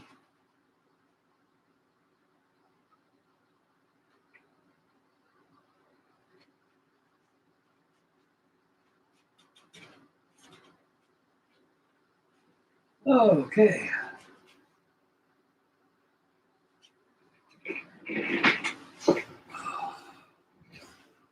Okay, let's see what's going on right now. Okay, we got 4 watching, 10 thumbs up. Got a full crew going on here. Got Dingy on here. Chuck's still here. Max Models just signed out. He's a great guy. I sure love his videos.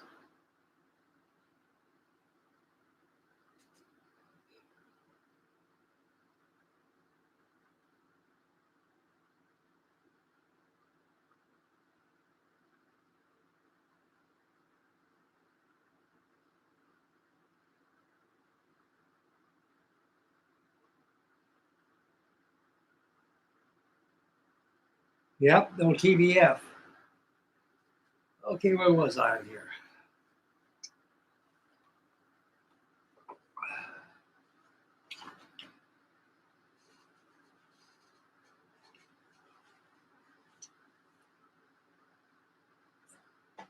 Oh boy.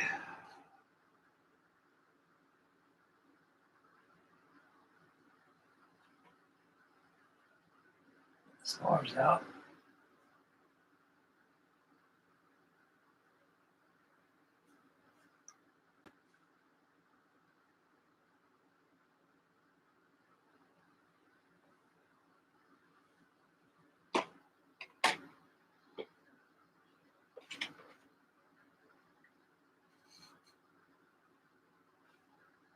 Okay, back to this now. See what we need here.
Stars.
Mhm.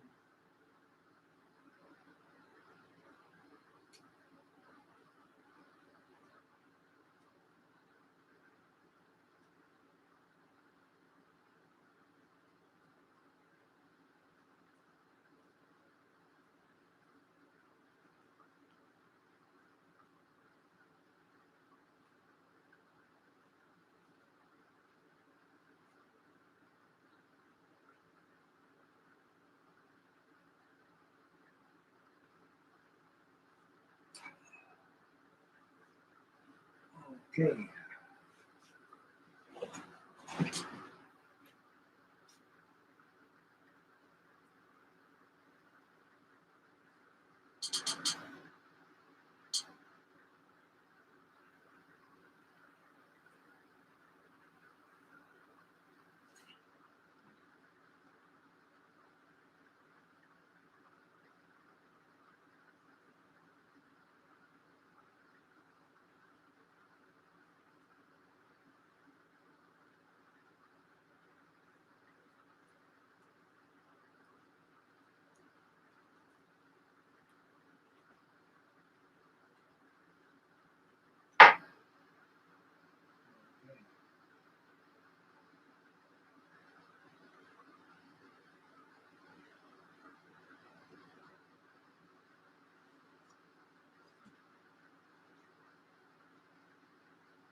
Oh, it's raining outside now, guys. Look at that.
Oh boy.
Okay.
Try.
Very good.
Okay.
Oh,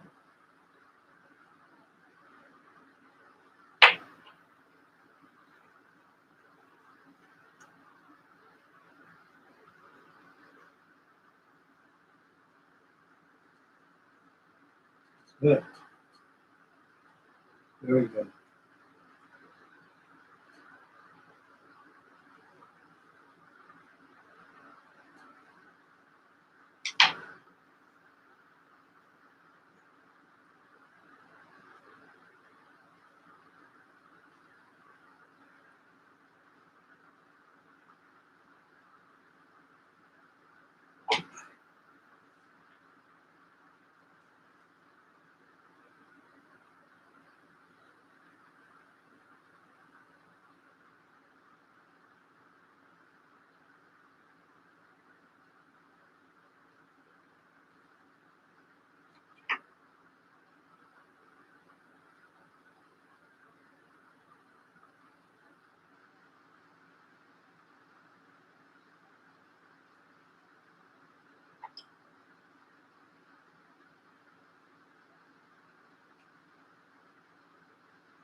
Very good, fellas. Looking good now.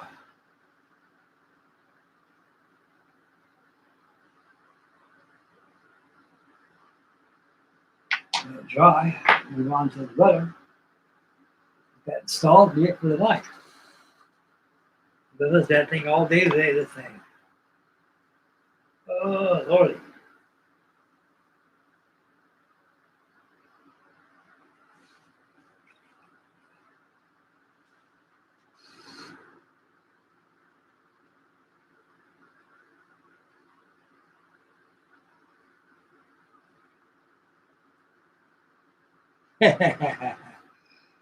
I'm giving you a mojo, dang it. That's what I'm doing. I'm building up your mojo for you.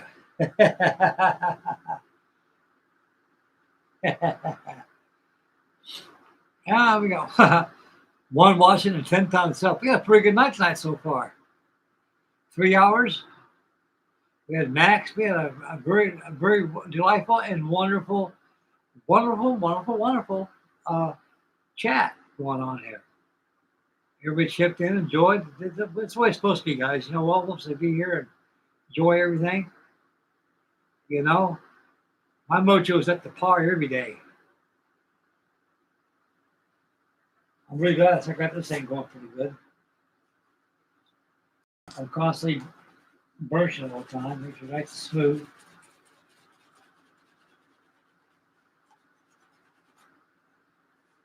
Got pretty good.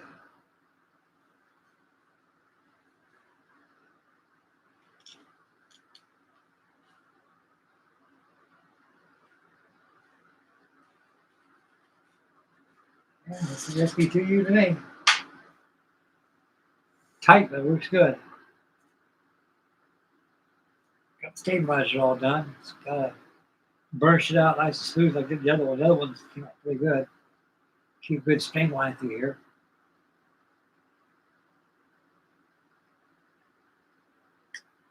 Yeah.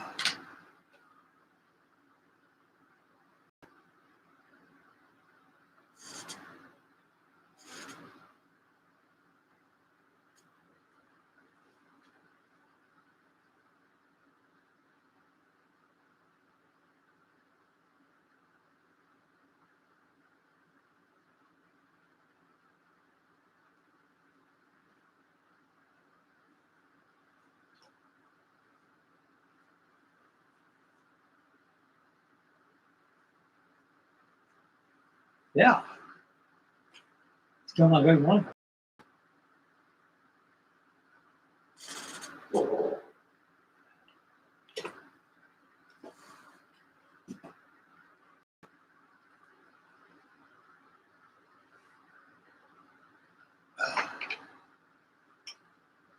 Boys, raining out there like cats and dogs out there now.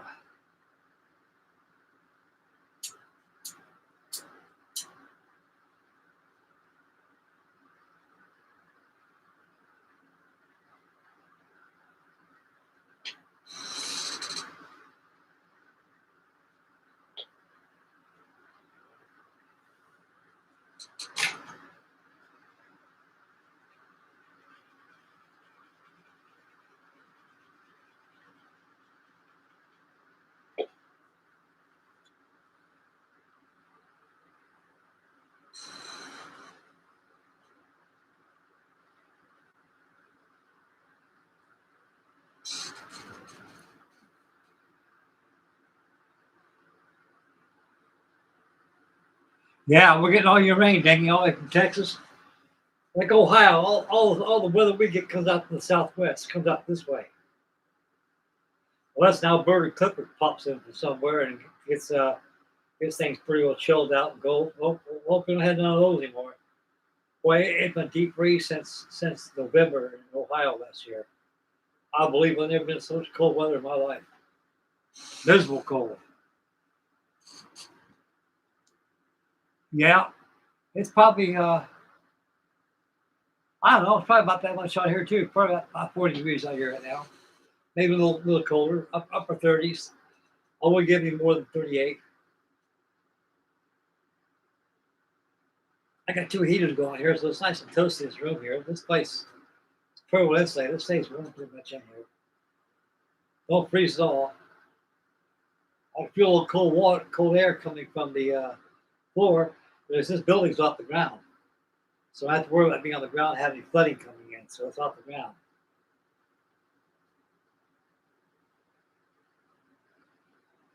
Oh ho ho!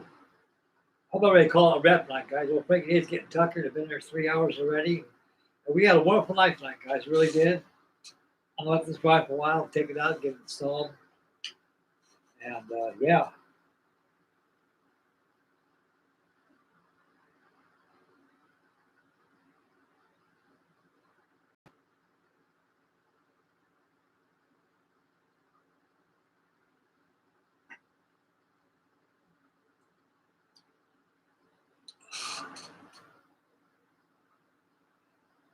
Well, I think I'm cold in tonight, guys. I'm getting a little tired right now.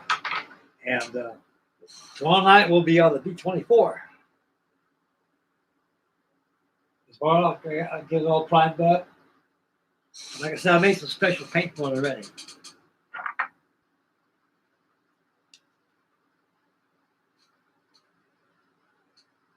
That's desert paint for it right now, made up already. I got a federal standard color chip chart that I have right here. I mix my colors with. I can't buy them in the store. I can mix colors with. I was very lucky to have some beige paint laying around to make that color with. So that's why it started out as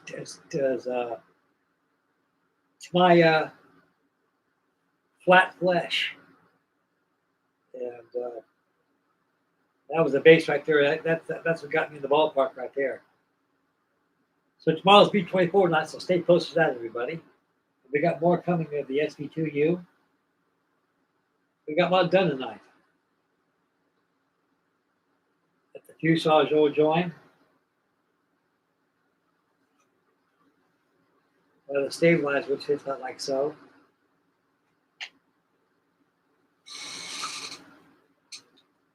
And we'll have the fan going, Bobby. Right now, I'm doing a little bit of burnishing on here.